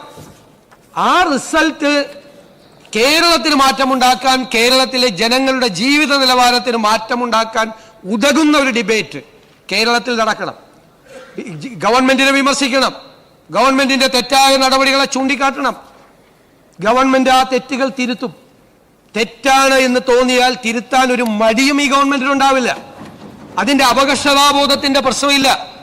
തെറ്റ് ചൂണ്ടിക്കാണിക്കാൻ ജനാധിപത്യ സംവിധാനത്തിൽ എല്ലാവർക്കും അധികാരമുണ്ട്. ജനങ്ങൾക്ക്, സാധാരണ ജനങ്ങൾക്ക്, ജനപ്രതിനിധികളായ നിങ്ങൾക്ക്, ഭരണകക്ഷിയിലും പ്രതിപക്ഷത്തും പെട്ടവർക്ക്, മാധ്യമങ്ങൾക്ക്, പൊതുസമൂഹത്തിന് ചൂണ്ടിക്കാണിച്ചാൽ തെറ്റാണ് എന്ന് ബോധ്യമായാൽ അത് തിരുത്തി മുന്നോട്ട് പോകും. ഒരു സംശയവും അക്കാര്യത്തിലില്ല. പക്ഷെ മാറ്റമുണ്ടാകണം. ഞങ്ങൾ പ്രതിപക്ഷത്തിരുന്നു കൊണ്ട് ഗവൺമെന്റിനെ അതിരൂക്ഷമായി വിമർശിച്ചിട്ടുണ്ട്. പക്ഷെ ഞാൻ കരുതുന്നു ഇന്ത്യയിൽ ആദ്യത്തെ ഒരു പ്രതിപക്ഷമാണ്. ഗവൺമെന്റിനെ ഞങ്ങൾ ശക്തമായി വിമർശിച്ചപ്പോൾ, ഗവൺമെന്റ് എവിടെയെല്ലാം പരാജയപ്പെട്ടു എന്ന് ചൂണ്ടിക്കാണിച്ചപ്പോൾ, ആ സർക്കാർ പരാജയപ്പെട്ട സ്ഥലത്ത് എന്ത് ചെയ്യാൻ കഴിയുമെന്ന് ഞങ്ങൾ 2 വർഷം മുമ്പേ ചർച്ച തുടങ്ങി. ആരോഗ്യരംഗത്ത്, വിദ്യാഭ്യാസ രംഗത്ത്, അടിസ്ഥാന വികസന രംഗങ്ങളിൽ, പൊതുവായ കാര്യങ്ങളിലെല്ലാം നിരവധി വിദഗ്ധരുമായിട്ടുള്ള കൂടിയാലോചനകൾ നടത്തി, കോൺക്ലേവ് നടത്തി, നിരവധിയായ ഡോക്യുമെന്റുകൾ ഞങ്ങൾ രൂപപ്പെടുത്തി ഞങ്ങളൊരു ചർച്ച ആരംഭിച്ചിരുന്നു. സാർ, അതിൽ നിന്ന് രൂപപ്പെട്ടു വന്ന കാര്യങ്ങളാണ് ഞങ്ങൾ പുതുയുഗ യാത്രയിൽ കേരളത്തിലെ ജനങ്ങളോട് പറഞ്ഞത്. ഞങ്ങൾ അധികാരത്തിൽ വന്നാൽ ഞങ്ങൾ ആ മാറ്റങ്ങൾ ഈ സംസ്ഥാനത്ത് ഉണ്ടാക്കും. സംസ്ഥാനത്ത് മാറ്റമുണ്ടാകണം. ആരോഗ്യരംഗത്ത്, വിദ്യാഭ്യാസ രംഗത്ത്, തൊഴിൽ മേഖലയിൽ ഉൾപ്പെടെയുള്ള ഒരുപാട് രംഗങ്ങളിൽ സമഗ്രമായ മാറ്റമുണ്ടാകണം. കേരളത്തിലെ ജനങ്ങളുടെ ജീവിത നിലവാരം ഉയർത്തണം. ആരോഗ്യ വിദ്യാഭ്യാസ രംഗങ്ങൾ ഈ ലോകത്തിന്റെ മുഴുവൻ ഡെസ്റ്റിനേഷൻ പോയിന്റാക്കി കേരളത്തെ മാറ്റാൻ നമുക്ക് കഴിയണം. സാർ, നമ്മുടെ കുട്ടികൾ പുറത്തേക്ക് പോകുന്നു. ബ്രെയിൻ ഡ്രെയിനാണ് നടക്കുന്നത് കേരളത്തിൽ. എല്ലാവരും പോകുന്നത് തടയാൻ കഴിയില്ല. ലോകത്തിലെ ഉന്നതമായ വിദ്യാഭ്യാസ സ്ഥാപനങ്ങളിൽ പോയി നമ്മുടെ കുട്ടികൾ പഠിക്കട്ടെ. പക്ഷെ ഇപ്പോൾ നടക്കുന്ന ബ്രെയിൻ ഡ്രെയിൻ എന്ന് പറയുന്നത് ലോകത്തിലെ ഉന്നതമായ വിദ്യാഭ്യാസ സ്ഥാപനങ്ങളിലേക്കാണോ ഈ കുട്ടികൾ പോകുന്നത്? അല്ല. അപ്പൊ അതിനൊരു നമുക്കൊരു മാറ്റമുണ്ടാകണം. ആ മാറ്റമുണ്ടാകണമെങ്കിൽ ഉന്നതമായ വിദ്യാഭ്യാസ സമ്പ്രദായം, സംവിധാനങ്ങൾ കേരളത്തിൽ ഉണ്ടാകണം. നമുക്ക് ആരോഗ്യരംഗത്ത് ലോകത്തിന്റെ മുഴുവൻ ഡെസ്റ്റിനേഷൻ പോയിന്റാക്കി കേരളത്തിലെ മാറ്റണമെങ്കിൽ ആരോഗ്യരംഗത്ത് മാറ്റമുണ്ടാകണം. നമ്മുടെ കേരളത്തിന്റെ സവിശേഷതകളെ നമുക്ക് എങ്ങനെ പ്രയോജനപ്പെടുത്താൻ കഴിയുമെന്ന് ആലോചിക്കണം. ഞങ്ങൾ ഈ നയപ്രഖ്യാപന പ്രസംഗത്തിൽ ഞങ്ങൾ എങ്ങനെയാണ് ഇത്തരം കാര്യങ്ങളെ സമീപിക്കുന്നത്, ഞങ്ങളുടെ നയം എന്താണ് എന്നാണ് വ്യക്തമായി പറഞ്ഞിരിക്കുന്നത്. ഒരു ഗവൺമെന്റ് അധികാരത്തിൽ വരുമ്പോൾ ആ നടത്തുന്ന നയപ്രഖ്യാപന പ്രസംഗം ആരോടുമുള്ള യുദ്ധപ്രഖ്യാപനമല്ല. അങ്ങനെ ഒരു യുദ്ധപ്രഖ്യാപനം ഈ നയപ്രഖ്യാപനത്തിൽ ഇല്ല. ഞങ്ങൾ എന്താണ് ഞങ്ങളുടെ സമീപനം, ഞങ്ങളുടെ ലക്ഷ്യം എന്താണ് എന്നാണ് ഞങ്ങൾ പറഞ്ഞിരിക്കുന്നത്. അതിൽ ഞങ്ങൾ തെരഞ്ഞെടുപ്പ് കാലത്ത് ഞങ്ങൾ ജനങ്ങളോട് പറഞ്ഞു, ഞങ്ങൾ അധികാരത്തിൽ വന്നാൽ 5 ഇന്ദിരാ ഗ്യാരണ്ടികൾ നടപ്പാക്കും. സർ, ആദ്യത്തെ മന്ത്രിസഭാ യോഗത്തിൽ ആ 2 ഗ്യാരണ്ടികൾ, 5 എണ്ണത്തിൽ ആ 2 ഗ്യാരണ്ടികൾ തീരുമാനിക്കാൻ കഴിഞ്ഞു എന്നുള്ള അഭിമാനത്തോടു കൂടിയാണ് ഞാൻ ഇവിടെ നിൽക്കുന്നത്. KSRTC ബസ്സിൽ സ്ത്രീകൾക്കുള്ള സൗജന്യ യാത്രയുടെ ആദ്യഘട്ടം ഈ 15-ാം തീയതി പ്രഖ്യാപിക്കും. 15-ാം തീയതി മുതൽ അത് നടപ്പാവുകയാണ്. സർ, ഇന്ത്യയിൽ ആദ്യമായി ഒരു സംസ്ഥാനത്ത് സീനിയർ സിറ്റിസൺസിന് ഒരു വകുപ്പുണ്ടാക്കിയിരിക്കുക. അത് ആ തീരുമാനമെടുത്തു. ആ തീരുമാനം ഒരുപാട് ലക്ഷ്യങ്ങളോട് കൂടിയാണ്. ഒരുപാട് ലക്ഷ്യങ്ങൾ.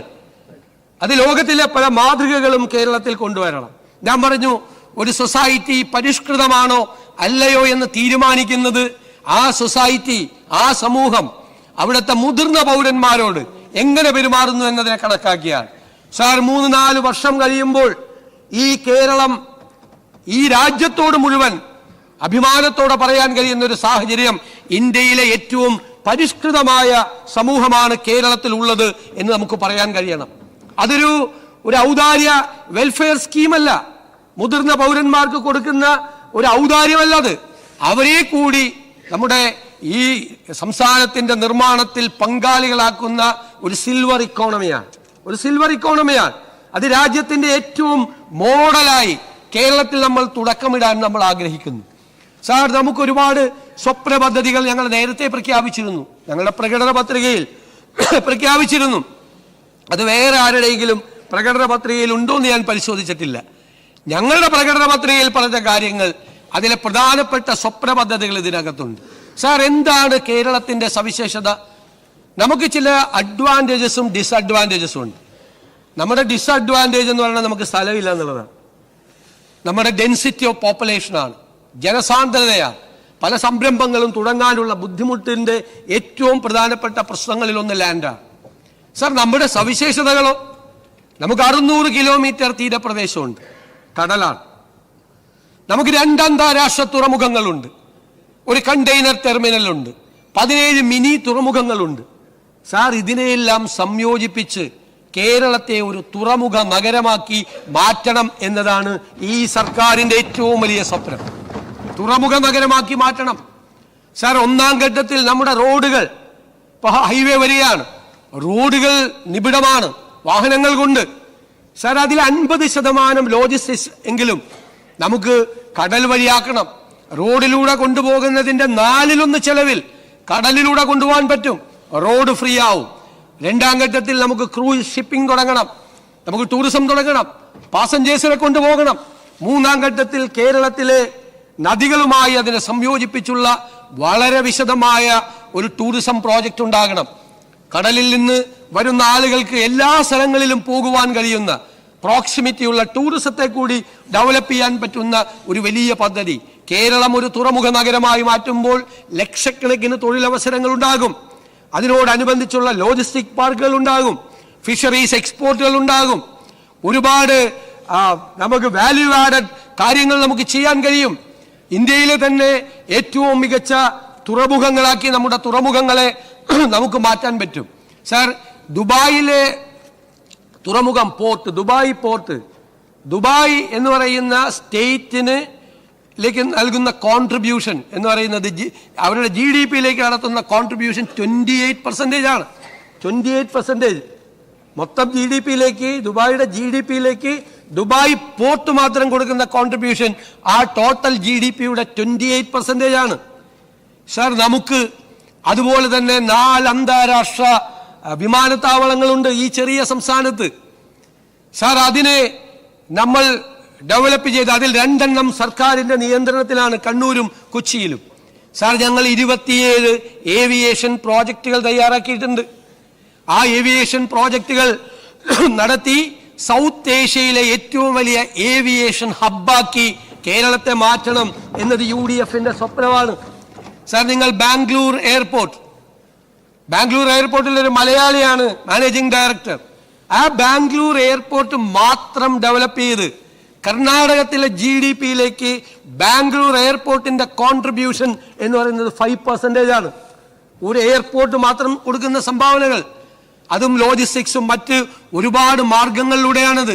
വിമാനം വന്നിറങ്ങുകയും വിമാനം ആളുകൾ കയറിപ്പോവുകയും ചെയ്യുന്ന സ്ഥലത്തിനപ്പുറത്തായിട്ട് ഏവിയേഷൻ പോസിബിലിറ്റീസ്, നമ്മുടെ പരിമിതികൾക്കുള്ളിൽ നിന്നുകൊണ്ട് നമ്മുടെ അഡ്വാൻറ്റേജസ്, നമ്മുടെ സാധ്യതകളാണ് ഞങ്ങൾ അന്വേഷിച്ചത്. അത് ഒരുപാട് പേരുമായി, ഇപ്പൊ പോർട്ടിന്റെ പ്രോജക്റ്റ് ഞങ്ങൾ മാരിടൈം എക്സ്പേർട്സുമായി, ഷിപ്പിംഗ് എക്സ്പേർട്സുമായി, സാമ്പത്തിക ഉപദേഷ്ടാക്കളുമായി ഞങ്ങൾ സംസാരിച്ചിട്ടുണ്ട്. അതിന്റെ പ്രോജക്റ്റ് ഫൈനൽ പ്രോജക്റ്റിലേക്ക് വരികയാണ്. ബജറ്റ് ആവുമ്പോൾ ഏകദേശ രൂപമാവും. ഏവിയേഷൻ എക്സ്പേർട്ടുകളുമായി ഞങ്ങൾ സംസാരിച്ചിട്ടുണ്ട്, ഞങ്ങൾ കൂടിയാലോചനകൾ നടത്തിയിട്ടുണ്ട്. സാർ, അതുപോലെ തന്നെ നമുക്ക് സംരംഭങ്ങൾ തുടങ്ങാൻ കഴിയണം. വ്യവസായ സംരംഭങ്ങൾ ഉൾപ്പെടെ ഒരുപാട് കാര്യങ്ങൾ നമുക്ക് ഇൻഫോ പാർക്കും ടെക്നോ പാർക്കും ഒക്കെ തുടങ്ങാൻ കഴിഞ്ഞ ഒരു സംസ്ഥാനമാണ് കേരളം. വലിയ മാറ്റമുണ്ടാക്കിയതാണ്. പക്ഷേ നമുക്ക് അതിന്റെ വേഗത, അതിന്റെ വെലോസിറ്റി, അത് നമ്മൾ ആഗ്രഹിച്ചതുപോലെ നമുക്ക് മുന്നോട്ട് പോകാൻ കഴിഞ്ഞില്ല. നമുക്ക് ലാൻഡ് ബാങ്ക് ഉണ്ടാകണം. എവിടെയെല്ലാം നമുക്ക് സ്ഥലം കൊടുക്കാൻ പറ്റും, എവിടെയെല്ലാം നമുക്ക് പ്രൊവൈഡ് ചെയ്യാൻ പറ്റും. അത് ടൂറിസത്തിനാണെങ്കിലും ഇൻഡസ്ട്രിക്കാണെങ്കിലും പുതിയ സംരംഭങ്ങൾ തുടങ്ങാൻ വേണം. ഇപ്പോ സ്റ്റാർട്ടപ്പ് സംരംഭങ്ങൾ നമുക്ക് നല്ല രീതിയിൽ തുടങ്ങാൻ പറ്റുന്ന ഒരു സംസ്ഥാനമാണ്. നമ്മൾ ആശയങ്ങൾ, ഞങ്ങൾ ആഗ്രഹിക്കുന്നത് ഐഡിയാസ് ലോകവ്യാപകമായി ഇൻവൈറ്റ് ചെയ്ത് ആ ആശയങ്ങളെ ഷോക്കേസ് ചെയ്ത് ആ സംരംഭങ്ങൾ തുടങ്ങാൻ വരുന്ന ആളുകൾ ചെറുപ്പക്കാരായിരിക്കും കൂടുതൽ. അവരിൽ ചിലർ ടെക്നിക്കലി അവർക്കൊരു എക്സ്പെർട്ടൈസ് ഉണ്ടാവും, വൈദഗ്ധ്യം ഉണ്ടാവും ടെക്നിക്കലായി. പക്ഷെ അവർക്ക് മാനേജ്മെന്റിനെ കുറിച്ചോ അവർക്ക് മാർക്കറ്റിങ്ങിനെ കുറിച്ചോ അവർക്ക് വൈദഗ്ധ്യം ഉണ്ടാവില്ല. അപ്പൊ ഗവൺമെന്റ് ഒരു മാനേജ്മെന്റ് മെന്ററിനെ പ്രൊവൈഡ് ചെയ്യണം. ചിലർ വരുന്നത് മാനേജ്മെന്റും അറിയാം, മാർക്കറ്റിംഗും അറിയാം, പക്ഷെ ടെക്നിക്കൽ സൈഡ് വീക്കായിരിക്കും. അപ്പോൾ ഗവൺമെന്റ് അവർക്ക് ഒരു ടെക്നോ മെന്ററിനെ കൊടുക്കണം. ടെക്നോ മെന്ററിനെയും മാനേജ്മെന്റിനെയും റിവോൾവിംഗ് ഫണ്ടും കൊടുത്ത് ആ സംരംഭങ്ങളെ സൂക്ഷ്മതയോടുകൂടി ഒരു ഗാർഡിയന്റെ ഉത്തരവാദിത്തോടു കൂടി ഗവൺമെന്റ് ഹെൽപ്പ് ചെയ്യണം. സാർ, നിരവധി പദ്ധതികൾ നമുക്ക് തുടങ്ങാൻ പറ്റും. നമ്മുടെ കാലാവസ്ഥയ്ക്കും നമ്മുടെ ഭൂമിശാസ്ത്രപരമായ പ്രത്യേകതകൾക്കും അനുസരിച്ചുള്ള നിരവധിയായ പദ്ധതികൾ നമുക്ക് കേരളത്തിൽ തുടങ്ങാൻ പറ്റും. ആ ഇൻവെസ്റ്റ്മെന്റ് കേരളത്തിൽ ഉണ്ടാകണം. ഗവൺമെന്റ് ഒന്നും ഈ ബിസിനസ് ചെയ്യാൻ പോകുന്നില്ല, ഒരു തെറ്റും വേണ്ട, അത് പഴയ കാലമാണ്. ഗവൺമെന്റ് ഒരു ഫെസിലിറ്റേറ്ററുടെ റോളായിരിക്കും ചെയ്യുന്നത്. ഗവൺമെന്റ് ഇൻവെസ്റ്റ് ചെയ്യുന്ന പൈസ വിത്തിൻ 3 to 5 years തിരിച്ച് ഗവൺമെന്റിലേക്ക് വരണം. ഗവൺമെന്റ് അല്ല ബിസിനസ് റൺ ചെയ്യുന്നത്. ബിസിനസ് റൺ ചെയ്യുന്നത് ഇൻവെസ്റ്റേഴ്സാണ്.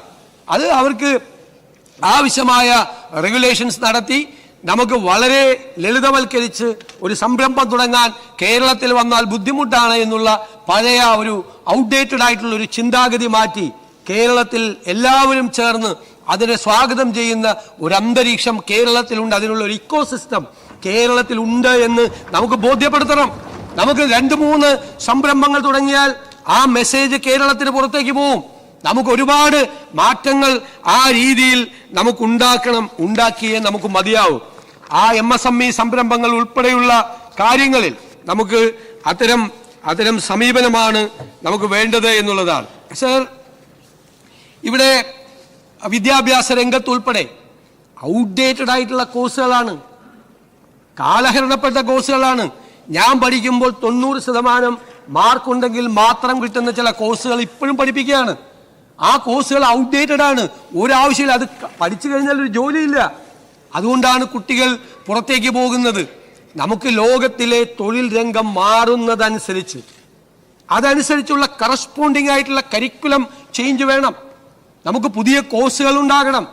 ലോകത്ത് എന്താണ് നടക്കുന്നത് എന്ന് നമ്മൾ മനസ്സിലാക്കി അതനുസരിച്ചുള്ള കോഴ്സുകൾ ഉണ്ടാകണം. ഇന്ന് വളരെ വേഗത്തിലാണ് തൊഴിൽ മേഖല മാറുന്നത്. ഇന്നുണ്ടാകുന്നൊരു തൊഴിൽ 4 കൊല്ലം കഴിഞ്ഞാൽ ഇല്ല, അവിടെ ക്ലോസ്ഡ് ആവുകയാണ്. പക്ഷെ വേറൊരു സ്ഥലത്ത് വേറൊരു ഓപ്പണിംഗ് ഉണ്ടാവുകയാണ്. സ്കില്ലായിട്ടുള്ള ഒരു വർക്കർക്ക് പെട്ടെന്ന് ജോലി ഇല്ലാതാവുകയാണ്. അയാളെ നമ്മൾ റീസ്കില്ല് ചെയ്ത് അതിനയക്കണം. ഇതാണ് ലോകത്തെ തൊഴിൽ രംഗം. ആ തൊഴിൽ രംഗത്തിന് കറസ്പോണ്ടിങ് ആയിട്ട് കരിക്കുലത്തിൽ ചേഞ്ച് വരുത്തണം. ബാക്കിയുള്ള തൊഴിൽ മേഖലകളിൽ അതിൻ്റെതായ മാറ്റങ്ങൾ വരുത്തുമ്പോഴാണ് നമ്മുടെ കുട്ടികൾക്ക് തൊഴിലവസരങ്ങൾ ഉണ്ടാക്കുന്നത്. നമ്മുടെ നാട്ടിലും പുറത്തും അവർക്ക് തൊഴിലവസരം നമുക്ക് ഉണ്ടാക്കി കൊടുക്കാൻ കഴിയുന്നത്. സർ, അതുപോലെ തന്നെ അതിശക്തമായൊരു നിലപാട് നമ്മളെ മയക്കുമരുന്നിനെതിരായി സ്വീകരിക്കണം കേരളം.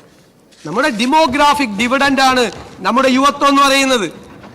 നമ്മുടെ ജനസംഖ്യയിലെ ഒരു 60-65% ആ യങ്സ്റ്റേഴ്സാണ്. മറ്റു പല രാജ്യങ്ങളിൽ നിന്ന് വ്യത്യസ്തമായി നമുക്ക് ഭാവിയിൽ വലിയ ശുഭപ്രതീക്ഷയോടുകൂടി ഭാവിയെ കാത്തിരിക്കുന്നതിൻ്റെ കാരണം കൺസ്ട്രക്റ്റീവായ ക്രിയേറ്റീവായ ഒരു യുവത്വം നമുക്കുണ്ട് എന്നുള്ളതാണ്. ആ യുവത്വത്തെ കൊലയ്ക്ക് കൊടുക്കാൻ നമുക്ക് സമ്മതിക്കാൻ പാടില്ല. അപകടകരമായ രീതിയിൽ മയക്കുമരുന്ന് വ്യാപനമുണ്ടാകുന്നു കേരളത്തിൽ. ഏത് വിദൂര ഗ്രാമത്തിലും ഏത് സബ്സ്റ്റൻസും 10-15 മിനിറ്റ് കൊണ്ട് ലഭിക്കും. അത്രയും വലിയ നെറ്റ്വർക്കാണ് അവർക്കുള്ളത്. ആ ചെയിൻ നമ്മൾ തകർക്കണം. നമ്മൾ അറസ്റ്റ് ചെയ്യുന്നത് ഇത് വലിക്കുന്ന കൺസ്യൂമേഴ്സിനാണ്. NDPS ആക്ട് അനുസരിച്ച് അപ്പം തന്നെ ജാമ്യം കൊടുത്ത് പുറത്തിറങ്ങിയാണ്. അവൻ പോലീസ് സ്റ്റേഷനിൽ 3 മണിക്കൂർ നിന്നത് ക്ഷീണം തീർക്കാൻ പിന്നെയും പോയി പുറത്ത് വലിക്കുകയാണ്. നമുക്ക് ഈ ശൃംഖല തകർക്കണം, ഈ സോഴ്സ് തകർക്കണം. അതിന് കോമ്പീറ്റന്റ് ആയിട്ടുള്ള ഏജൻസികളാണ് നമ്മുടെ പോലീസും നമ്മുടെ എക്സൈസും എന്ന് നമ്മൾ തെളിയിക്കണം. നമ്മൾ രാഷ്ട്രീയ പാർട്ടികളും സാംസ്കാരിക സംഘടനകളും മതസംഘടനകളും അവയർനെസ് ഏറ്റെടുക്കണം, ബോധവൽക്കരണം ഏറ്റെടുക്കണം. ഞങ്ങളുടെ കുഞ്ഞുങ്ങളെ കൊലയ്ക്ക് കൊടുക്കാൻ ഞങ്ങൾ വിട്ടുതരില്ല എന്ന് കേരളം ഒരുമിച്ച് പ്രഖ്യാപിച്ച് ഇതിന് അന്ത്യം വരുത്തണം. ഇതിന്റെ മുന്നിൽ നമ്മളെ കീഴടങ്ങിയാൽ പിന്നെ കേരളം ഉണ്ടാകില്ല എന്ന യാഥാർത്ഥ്യം കൂടി തിരിച്ചറിയണം. അതിനു വേണ്ടിയിട്ടുള്ള പദ്ധതികളാണ് ആഭ്യന്തര വകുപ്പിന്റെയും എക്സൈസ് വകുപ്പിന്റെയും വിദ്യാഭ്യാസ വകുപ്പിന്റെയും എല്ലാം നേതൃത്വത്തിൽ നമ്മൾ ആരംഭിക്കുന്നത്. സർ, ഹ്യൂമൻ ആനിമൽ കോൺഫ്ലിക്റ്റ് ഉണ്ട്. വന്യജീവികളും മനുഷ്യരുമായിട്ടുള്ള സംഘർഷമുണ്ട്. ഇന്നിവിടെ പലപ്പോഴും ചർച്ച ചെയ്തു. നമുക്കതിന് സത്വരമായ നടപടികൾ സ്വീകരിക്കണം. നമുക്ക് പരമ്പരാഗതമായ മാർഗങ്ങളുണ്ട്, ഇല്ലേ? ഫെൻസിംഗ് ഉണ്ട്, ബയോ ഫെൻസിംഗ് ഉണ്ട്, കിടങ്ങുകൾ കുഴിക്കലുണ്ട്, ഒരുപാട് മാർഗങ്ങളുണ്ട്. തീർച്ചയായും കഴിഞ്ഞ കുറേ നാളുമായി അതിന്റെ അലോക്കേഷൻസ് ഒക്കെ വളരെ കുറവാണ്. അത് ചെയ്യണം. അത് ചെയ്യുന്നതോടൊപ്പം തന്നെ ആർട്ടിഫിഷ്യൽ ഇന്റലിജൻസ് ഉൾപ്പെടെയുള്ള ആധുനികമായ സങ്കേതങ്ങൾ ഉപയോഗിച്ച് നമുക്ക് ഈ മൃഗങ്ങളെ മനുഷ്യന്റെ ജീവിതത്തെ ബാധിക്കാത്ത തരത്തിൽ, ജീവനെ ബാധിക്കാത്ത തരത്തിൽ, കൃഷിയെ ബാധിക്കാത്ത തരത്തിൽ അവരെ രക്ഷപ്പെടുത്താൻ വേണ്ടിയിട്ടുള്ള ഉത്തരവാദിത്വം നമുക്കുണ്ട്. ഈ ഗവൺമെന്റ് ആ ഉത്തരവാദിത്വം പൂർണ്ണമായി നിർവഹിക്കും എന്ന് ഞാൻ ഈ സഭയ്ക്ക് ഉറപ്പു നൽകുന്നു. വന്യജീവികളുടെ ആക്രമണത്തിൽ നിന്ന് സാധാരണ മനുഷ്യരെ, പാവപ്പെട്ടവരെ, കർഷകരെ, കുഞ്ഞുങ്ങളെ എല്ലാവരെയും രക്ഷിക്കാനുള്ള അതിശക്തമായ നടപടികൾ ഉണ്ടാകും. നമ്മുടെ പൊതുജനാരോഗ്യ മേഖല നമുക്ക് ശക്തിപ്പെടുത്തണം. പൊതുജനാരോഗ്യം, ക്യാൻസർ കെയർ, മാതൃശിശു ആരോഗ്യം, വയോജനങ്ങളുടെ ആരോഗ്യം, മാനസികാരോഗ്യം എന്നിവ ഉറപ്പുവരുത്തണം. ചികിത്സാ ചെലവ് കുറയ്ക്കാൻ വേണ്ടിയിട്ടുള്ള നടപടികൾ സ്വീകരിക്കണം. അതുമായി ബന്ധപ്പെട്ടിട്ടുള്ള വിശദമായ പദ്ധതികൾ ബജറ്റിൽ പ്രഖ്യാപിക്കുമെന്നതുകൊണ്ട് ഞാൻ അതിലേക്ക് കടന്നു പോകുന്നില്ല. ആർട്ടിഫിഷ്യൽ ഇന്റലിജൻസിന് പ്രത്യേകമായ പരിഗണന കൊടുക്കണം എന്ന് തീരുമാനിച്ചിട്ടുണ്ട്. സാർ, ഭൂമി പ്രശ്നങ്ങളുണ്ട്. ഒരുപാട് സ്ഥലങ്ങളിൽ ഭൂമി പ്രശ്നങ്ങളുണ്ട്. ആളുകൾ, പ്രത്യേകിച്ച് ഹൈ റേഞ്ചിലെല്ലാം ആളുകൾ പ്രയാസപ്പെടുകയാണ്. പട്ടയങ്ങൾ കൊടുത്തിട്ട പട്ടയങ്ങൾ അവർക്ക് ഉപയോഗിക്കാൻ പറ്റാത്ത സാഹചര്യമുണ്ട്. സാർ, ഭൂമി പ്രശ്നങ്ങൾക്ക് പരിഹാരമുണ്ടാക്കാൻ ഭൂനിയമങ്ങളിൽ കാലാനുസൃതമായ മാറ്റം വരുത്തണം. സാർ, അത് ആ കാലത്ത് അത് വിപ്ലവകരമായ നിയമങ്ങളായിരുന്നു. വിപ്ലവകരമായ നിയമങ്ങൾ, നമ്മുടെ ഭൂനിയമങ്ങൾ ആ കാലഘട്ടത്തിന് അനുയോജ്യമായ നിയമങ്ങളാണ്. പക്ഷെ കാലം മാറി, ലോകം മാറി. അതനുസരിച്ചുള്ള കറസ്പോണ്ടിങ് ആയിട്ടുള്ള മാറ്റങ്ങൾ ഭൂനിയമങ്ങളിൽ ഉണ്ടാകണം. ഉപാധിരഹിതമായി പട്ടയങ്ങൾ കൊടുക്കണം. പട്ടയം കൊടുത്ത് വീണ്ടും ഒരു 20 വർഷം കഴിയുമ്പോൾ വീണ്ടും അത് ക്രമപ്പെടുത്താൻ വേണ്ടി വീണ്ടും പാശി ചോദിച്ച് ഈ പാവങ്ങളെ ബുദ്ധിമുട്ടുന്ന നടപടിയോട് നമുക്ക് യോജിപ്പില്ല. സാർ, SC/ST വിഭാഗങ്ങൾക്ക് അവർക്ക് പ്രത്യേകമായ ഊന്നൽ കൊടുക്കണം. അവർക്ക് ഭവന നിർമ്മാണത്തിന് ശ്രദ്ധിക്കണം. വനാവകാശ നിയമം പൂർണ്ണമായി നടപ്പാക്കണം. കുട്ടികളുടെ വിദ്യാഭ്യാസത്തിന് അവർക്ക് നൽകുന്ന പണം വർദ്ധിപ്പിക്കാൻ നമുക്ക് കഴിയണം. അത് കൃത്യമായി കൊടുക്കാൻ നമുക്ക് കഴിയണം. അവർക്ക് PSC റിക്രൂട്ട്മെന്റുകൾ വഴി അവർക്ക് ആളുകൾക്ക് കയറാൻ കഴിയുന്നില്ലെങ്കിൽ നമ്മളൊരു 3 വർഷം കൂടുമ്പോൾ അത് പരിശോധിക്കണം. ഭരണഘടനാപരമായി അവർക്ക് അവകാശപ്പെട്ട സ്ഥാനങ്ങളിൽ അവർക്ക് എത്താൻ കഴിഞ്ഞില്ലെങ്കിൽ 3 കൊല്ലം കഴിയുമ്പോൾ സ്പെഷ്യൽ റിക്രൂട്ട്മെന്റ് നടത്തണം എന്ന നിലപാടിലാണ് SC/ST വിഭാഗങ്ങളുടെ കാര്യത്തിൽ ഈ സർക്കാരിന് ഉള്ളത്. സാർ, അതുപോലെ ടൂറിസം രംഗത്ത് ഞാൻ നേരത്തെ സൂചിപ്പിച്ചതുപോലെ മെഡിക്കൽ ടൂറിസവും ഇക്കോ ടൂറിസവും ഡെസ്റ്റിനേഷൻ ടൂറിസവും ഉൾപ്പെടെ പൊതുജന പങ്കാളിത്തത്തോടുകൂടി നമുക്ക് നടപ്പാക്കാൻ നമുക്ക് കഴിയും. സർ, നമുക്ക് ഈ വെൽഫെയർ സ്കീമുകളോടൊപ്പം തന്നെ നമ്മുടെ സമ്പദ് വ്യവസ്ഥയെ മെച്ചപ്പെടുത്തുന്നതിനുള്ള നടപടികൾ കൂടി നമുക്ക് വേണം. നമ്മുടെ സമ്പദ് വ്യവസ്ഥ, ഞങ്ങളൊരു ധവളപത്രം ഇറക്കാൻ തീരുമാനിച്ചത്? ഞാൻ പറഞ്ഞല്ലോ, അത് പൊളിറ്റിക്കൽ ഡോക്യുമെന്റ് ആയിട്ടല്ല ഇറക്കിയിരിക്കുന്നത്. നിങ്ങൾക്കത് വായിച്ചാൽ മനസ്സിലാവും. യഥാർത്ഥ സ്ഥിതിയാണ്. യഥാർത്ഥ സ്ഥിതി. ഞാൻ ഇന്ത്യയിലെ എല്ലാ സ്റ്റേറ്റ് ഫിനാൻസും പ്രശ്നത്തിലാണ്. അതിലേറ്റവും രൂക്ഷമായ പ്രശ്നം അനുഭവിക്കുന്ന സ്റ്റേറ്റ് ഫിനാൻസ് എന്ന് പറയുന്നത് കേരളമാണ്. ഞാൻ ഒന്ന് രണ്ട് കാര്യങ്ങൾ മാത്രമാണ് അതുമായി ബന്ധപ്പെട്ട് സംസാരിക്കാൻ ആഗ്രഹിക്കുന്നത്. സർ, ഇപ്പോ ഒരു ബജറ്റ് അവതരിപ്പിച്ചു. ബഹുമാനപ്പെട്ട മുൻ ധനകാര്യമന്ത്രി ഇവിടെ ഉണ്ട്. അദ്ദേഹം ഒരു ബജറ്റ് അവതരിപ്പിച്ചു. ആ ബജറ്റിൽ ഇതൊരു ഭയങ്കര ഷോക്കിംഗ് ആയിട്ടുള്ള ഒരു ഇൻഫർമേഷനാണ് തരുന്നത്. ആ ബജറ്റ് 35,000 കോടി രൂപയുടെ പ്ലാനാണ്. 35,000 കോടി രൂപയുടെ പദ്ധതിയാണ്. സാർ, ഈ ഗവൺമെന്റ്, ഈ അധികാരം ഞങ്ങളിലേക്ക് വന്നപ്പോൾ ഞങ്ങൾ നോക്കിയപ്പോൾ കഴിഞ്ഞ ബജറ്റിലെ 35,000 കോടി രൂപയുടെ പ്ലാനിൽ 20,000 കോടി ഇല്ല. കാരണം എന്താ? ആ പ്ലാൻ തയ്യാറാക്കിയത് നിങ്ങൾ അറിയണം, എല്ലാ MLA-മാരും അറിയണം. ഒരു ഗവൺമെന്റും അഭിമുഖീകരിക്കാത്ത ഏറ്റവും ഗുരുതരമായൊരു പ്രശ്നമാണ് ഞങ്ങൾ ഫേസ് ചെയ്യുന്നത്. എന്താണ്? ഇവരെങ്ങനെയാണ് കണക്കാക്കിയത്? ഇവർ കണക്കാക്കിയത് 15ാം ധനകാര്യ കമ്മീഷൻ റവന്യൂ ഡെഫിസിറ്റ് ഗ്രാന്റ് കൊടുത്തിരുന്നു. 55,000 കോടി കൊടുത്തിരുന്നു 5 കൊല്ലമായിട്ട്. ഈ ഗവൺമെന്റ് കിട്ടിയ വലിയ നേട്ടമാണ് കഴിഞ്ഞ ഗവൺമെന്റ്. അപ്പൊ 16ാം ധനകാര്യ കമ്മീഷൻ വരും. 16ാം ധനകാര്യ കമ്മീഷൻ വരുമ്പോൾ റവന്യൂ ഡെഫിസിറ്റ് ഗ്രാന്റ് 14,137 കോടി രൂപ ഈ ഫസ്റ്റ് ഇയറിൽ ലഭിക്കും. അതാണ് അദ്ദേഹത്തിന്റെ കണക്ക്. 16ാം ധനകാര്യ കമ്മീഷൻ തീരുമാനിച്ചു റവന്യൂ ഡെഫിസിറ്റ് ഗ്രാന്റ് നിർത്തി. സർ, അത് കിട്ടുമെന്ന് കരുതി പ്ലാൻ ആരെങ്കിലും തയ്യാറാക്കും? പ്ലാൻ അത് കിട്ടിയേക്കും. അത് എന്ത് കണക്കാണ്? 14,137 കോടി അത് കിട്ടിയേക്കും. അതായത് 16ാം ധനകാര്യ കമ്മീഷൻ റവന്യൂ ഡെഫിസിറ്റ് ഗ്രാന്റ് പ്രഖ്യാപിക്കുമ്പോൾ ഒരു 14,137 കോടി നമുക്ക് കിട്ടും ഫസ്റ്റ് ഇയറിൽ. അതില്ല, പോയി. പ്ലാനിൽ നിന്ന് 14,137 കോടി രൂപ പോയി. സാർ, പിന്നെയുള്ള കണക്ക് എന്താണ്? പിന്നെയുള്ള കണക്ക് 16ാം ധനകാര്യ കമ്മീഷൻ 15ാം ധനകാര്യ കമ്മീഷൻ 1.92% നികുതി വിഹിതം. അവരത് വർദ്ധിപ്പിക്കും. ഊഹമാണ്, വൈൽഡ് ഗസ്സാണ്. അത് അവർ വർദ്ധിപ്പിച്ച് അത് 2.8 ആക്കും. 2.8 ആക്കും. പക്ഷെ അവർ വർദ്ധിപ്പിച്ചു.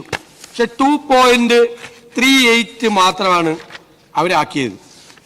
സർ, അപ്പോൾ എത്രയാ പോയത്? അപ്പോൾ വീണ്ടും ഒരു 5000 കോടി കൂടി പോയി. മറ്റ് ചില പ്രതീക്ഷിത ഗ്രാൻറ്റുകളിൽ നിന്ന് ഒരു 600 കോടി രൂപ പോയി. ഞാൻ ചോദിക്കട്ടെ, കേരളത്തിന്റെ ചരിത്രത്തിൽ അധികാരത്തിൽ വന്ന ഏതെങ്കിലും ഗവൺമെന്റ് ഇതുപോലൊരു അന്തരീക്ഷം ഫേസ് ചെയ്തിട്ടുണ്ടോ? 35,000 കോടി രൂപയുടെ പ്ലാനിൽ 20,500 കോടി ഇല്ല.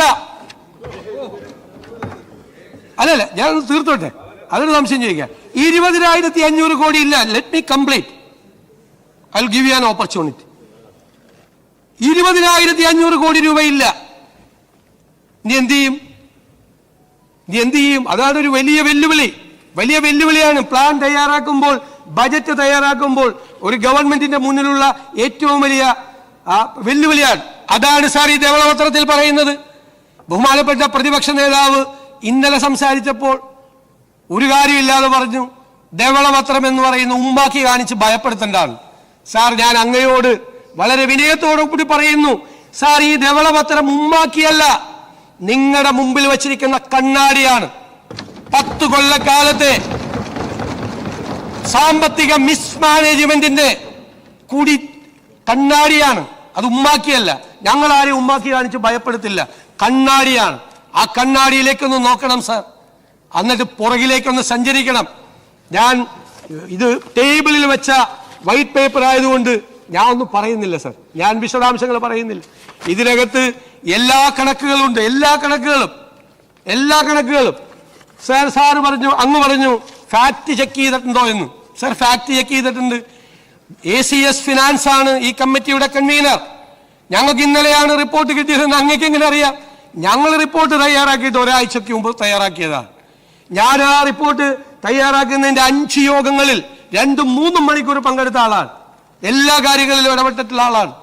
അതിന്റെ ഫ്രെയിം, ധനകാര്യ വകുപ്പിന്റെ ചുമതല കൂടി വഹിക്കുന്ന ആളെന്നുള്ള നിലയിൽ അതിന്റെ ചാപ്റ്റർ ഫ്രെയിം ചെയ്യുന്ന കാര്യത്തിൽ, അതിന്റെ വൈറ്റ് പേപ്പറിന്റെ ഫ്രെയിം ചെയ്യുന്ന കാര്യത്തിൽ, അതിന്റെ ഫാക്ട് ചെക്ക് ചെയ്യാനുള്ള സംവിധാനം, എല്ലാ ഫാക്റ്റും, ഇതിനകത്തുള്ള എല്ലാ കണക്കുകളും അത് കൗണ്ടർ ചെക്ക് ചെയ്തിട്ടാണ് സാർ ഇവിടെ അവതരിപ്പിക്കുന്നത്. അപ്പൊ അത് അങ്ങ് പറഞ്ഞത് നല്ല ചോദ്യമാണ്. ഫാക്ട് ചെക്ക് ചെയ്യണം. ഫാക്ട് ചെക്ക് ചെയ്തപ്പോൾ പുറത്തു വന്ന കുറെ കൗശലങ്ങളുണ്ട് ഇതിനകത്ത്. ആളുകളെ കബളിപ്പിക്കുന്ന കൗശലങ്ങളുടെ ചില കണക്കുകൾ കൂടിയുണ്ട്. ആ കണക്ക് കൂടി ഇതിനകത്ത് പുറത്തു വെച്ചിട്ടുണ്ട്. ആളുകളെ കളിപ്പിക്കാനുള്ളതല്ല കണക്കെന്ന് പറയുന്നത്. റിയലിസ്റ്റിക് ആയിരിക്കണം സാർ കണക്ക്. എങ്ങനെയാണ് ഇതിന് മുന്നോട്ട് പോകണം എന്നുള്ളത് ഏറ്റവും പ്രധാനപ്പെട്ട ഒരു കാര്യമാണ്.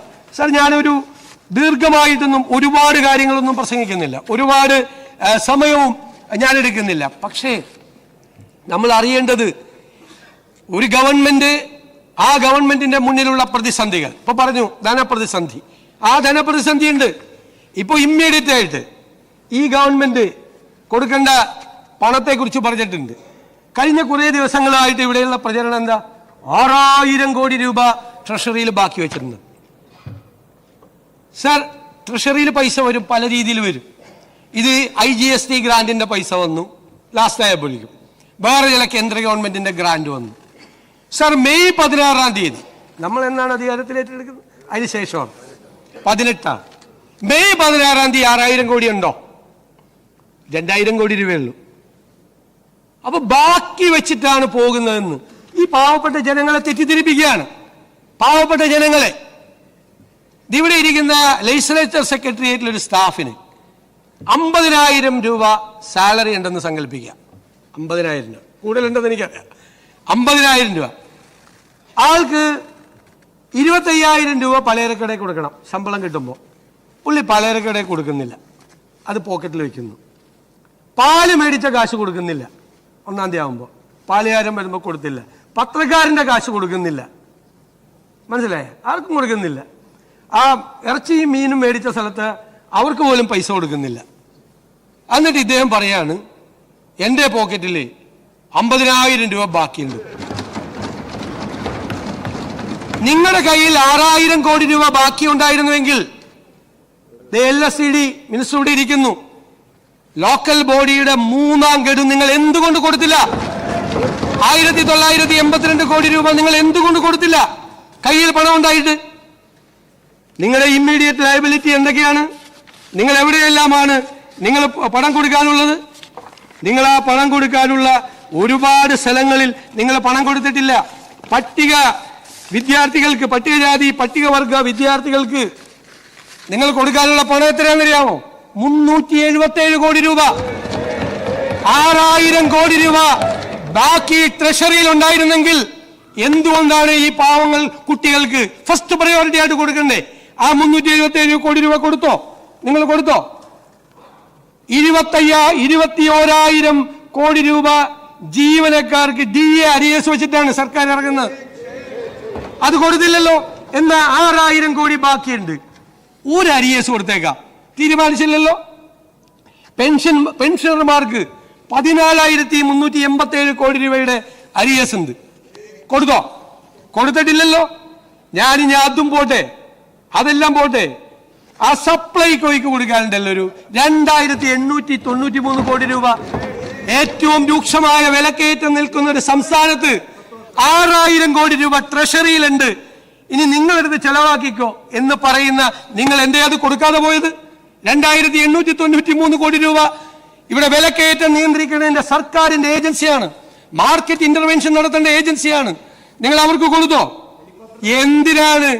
എന്തിനാണ് ആ മെഡിക്കൽ സർവീസസ് കോർപ്പറേഷന് കൊടുക്കാനുണ്ട് 476 കോടി ഇല്ലേ? ഇവിടെ ടൈപ്പ് 1 ഡയബറ്റീസ് ഉള്ള പാവപ്പെട്ട കുഞ്ഞുങ്ങൾക്ക് ക്വാളിറ്റി ഇല്ലാത്ത മരുന്ന് വിതരണം നടത്തി നല്ല മരുന്ന് കിട്ടാൻ വേണ്ടി ആ കുഞ്ഞുങ്ങളെ കാത്തിരിക്കുക. അവർക്ക് നല്ല മരുന്ന് വിതരണം നടത്താൻ വേണ്ടി നിങ്ങൾക്ക് കൊടുക്കാമായിരുന്നല്ലേ ഈ പൈസ? കൊടുത്തില്ലല്ലോ, കൊടുത്തില്ല. 476 കോടി രൂപയാണ് അവർക്ക് കൊടുക്കാനുള്ളത്. ഞാനിപ്പോ കുറച്ച് സ്കീംസ് മാത്രമാണ് പറഞ്ഞത്. പാവപ്പെട്ടവർക്ക് കൊടുക്കാനുള്ള കാരുണ്യ സ്കീംസിൽ 2017 കോടിയുണ്ട്. നിരവധിയായിട്ടുള്ള ബാധ്യതകൾ, ഇപ്പൊ ഇമ്മീഡിയറ്റ് ലയബിലിറ്റീസ് മാത്രമാണ് ഞാൻ പറഞ്ഞത്. എന്നിട്ടൊരു കഥ ഉണ്ടാക്കുക, എന്നിട്ട് സോഷ്യൽ മീഡിയയിലൂടെ പ്രചരിപ്പിക്കുക. 6,000 കോടി ബാക്കി വെച്ചിട്ട് പോയിരിക്കുക. 16-ാം തീയതി നമ്മൾ അധികാരത്തിലേക്കുമ്പോൾ 2,000 കോടിയാണ്. ഞാൻ ഇതിനെക്കുറിച്ച് എല്ലാ ഡീറ്റെയിൽ ഈ വൈറ്റ് പേപ്പറിൽ എഴുതിയിട്ടുണ്ട്. ട്രഷറി ബാലൻസിനെ കുറിച്ചും ട്രഷറി ബാലൻസിന്റെ സിസ്റ്റത്തെ കുറിച്ചും. അത് ഓരോ സമയത്ത് ചിലപ്പോൾ പൈസ വരും, ഓരോ സമയത്ത് പൈസ വരും. പക്ഷേ നമ്മുടെ ലയബിലിറ്റീസ് അവിടെ നിൽക്കുകയാണ്. മനസ്സിലായില്ലേ? ലെജിസ്ലേച്ചർ സെക്രട്ടേറിയറ്റിലെ ജീവനക്കാരൻ 50,000 രൂപ പോക്കറ്റിൽ വെച്ചിട്ട് നമ്മളോട് പറയാണ്, കണ്ട ശമ്പളം കംപ്ലീറ്റ് എന്റെ പോക്കറ്റിലുണ്ടെന്ന്. ഭാര്യയോടെ ഒന്ന് പറയാണ്, ഭാര്യയോട് എന്റെ പോക്കറ്റിലുണ്ട്, ഞാൻ ഒരു പൈസ ചിലവാക്കിയിട്ടില്ല. കൊടുക്കാനുള്ള കടക്കാർ വാഴക നിൽക്കുകയാണ്. വാഴയിൽ തുറന്ന പത്രക്കാരനും പാലുകാരനും പലചരക്കടക്കാരനും ഇറച്ചി മേടിച്ചവരും മീൻ മേടിച്ച കൊണ്ടുവന്ന പാവപ്പെട്ട സ്ത്രീയൊക്കെ പുറത്തു നിൽക്കുകയാണ്. എന്നിട്ട് വാതിലടച്ചിട്ട് അകത്ത് നിന്ന് ഭാര്യയോട് പറയാം, 50,000 രൂപ ഞാൻ അതുപോലെ ഇവിടെ കൊണ്ടുവന്നിട്ടുണ്ടെന്ന് പറയാം. ഇതല്ലേ നടന്നത്? ഞാൻ പെട്ടെന്ന് ആളുകൾക്ക് മനസ്സിലാകാന് എന്നോട് ഒരുപാട് പേര് ചോദിക്കുക, സാറിന് നല്ല സുഖമായല്ലോ. ഞാൻ ചെന്തായി? അല്ല, ധനകാര്യ വകുപ്പല്ലേ? അതെ. ആ പഴയ മന്ത്രി 6,000 കോടി ബാക്കി വെച്ചിട്ടല്ലേ പോയേക്കണത്, അടിച്ചു പൊളിക്കാമല്ലോ. അപ്പൊ അവരോടാണ് എന്നോട് ചോദ്യം ചോദിച്ച അവരോടാണ് ഞാൻ ഈ ഒരു ജീവനക്കാരൻ, ശമ്പളം കിട്ടിയ ജീവനക്കാരന്റെ കഥ പറഞ്ഞത്. ഇപ്പൊ മനസ്സിലായല്ലോ, കാര്യം മനസ്സിലായില്ല. ഇതാണ് സാമ്പത്തിക അവസ്ഥ. സാർ, ഇതിന് മാറ്റമുണ്ടാകണം. സമ്പദ് വ്യവസ്ഥ ഞങ്ങൾ കമ്പയർ ചെയ്തിട്ടുണ്ട്. ബാക്കിയുള്ള സ്റ്റേറ്റിലെ സമ്പദ് വ്യവസ്ഥയുമായിട്ട് ഓരോ ഇൻഡിക്കേറ്റേഴ്സുമായിട്ട് കമ്പയർ ചെയ്ത് വളരെ മോശമാണ്. നമ്മുടെ ഇൻട്രസ്റ്റ് റേറ്റ് നമുക്ക് വളരെ കൂടുതലാണ്. ഒരുപാട് കാര്യം കിഫ്ബിയെ കുറിച്ച് പറഞ്ഞിട്ടുണ്ട്. എന്താ സാർ കിഫ്ബി ഉണ്ടാക്കിയപ്പോൾ ഉള്ള പ്രഖ്യാപനം? ഇന്നും ബഹുമാനപ്പെട്ട പ്രതിപക്ഷ നേതാവ് അതിനെക്കുറിച്ച് പറഞ്ഞു. എന്താ കിഫ്ബി കൊണ്ടുവന്നപ്പോൾ ഇവിടെ എഴുന്നേറ്റ് നിന്ന് പ്രതിപക്ഷത്തിരുന്ന് ലീഗൽ ഒബ്ജക്ഷൻ നടത്തിയ ഒരാളാണ്. അത് ഭരണഘടനാ വിരുദ്ധമാണ്, നിങ്ങളുടെ പർപ്പസ് സെർവ് ചെയ്യത്തില്ല എന്ന് പറഞ്ഞ ആളാണ്. എന്താണ് ചെയ്യുന്നത്?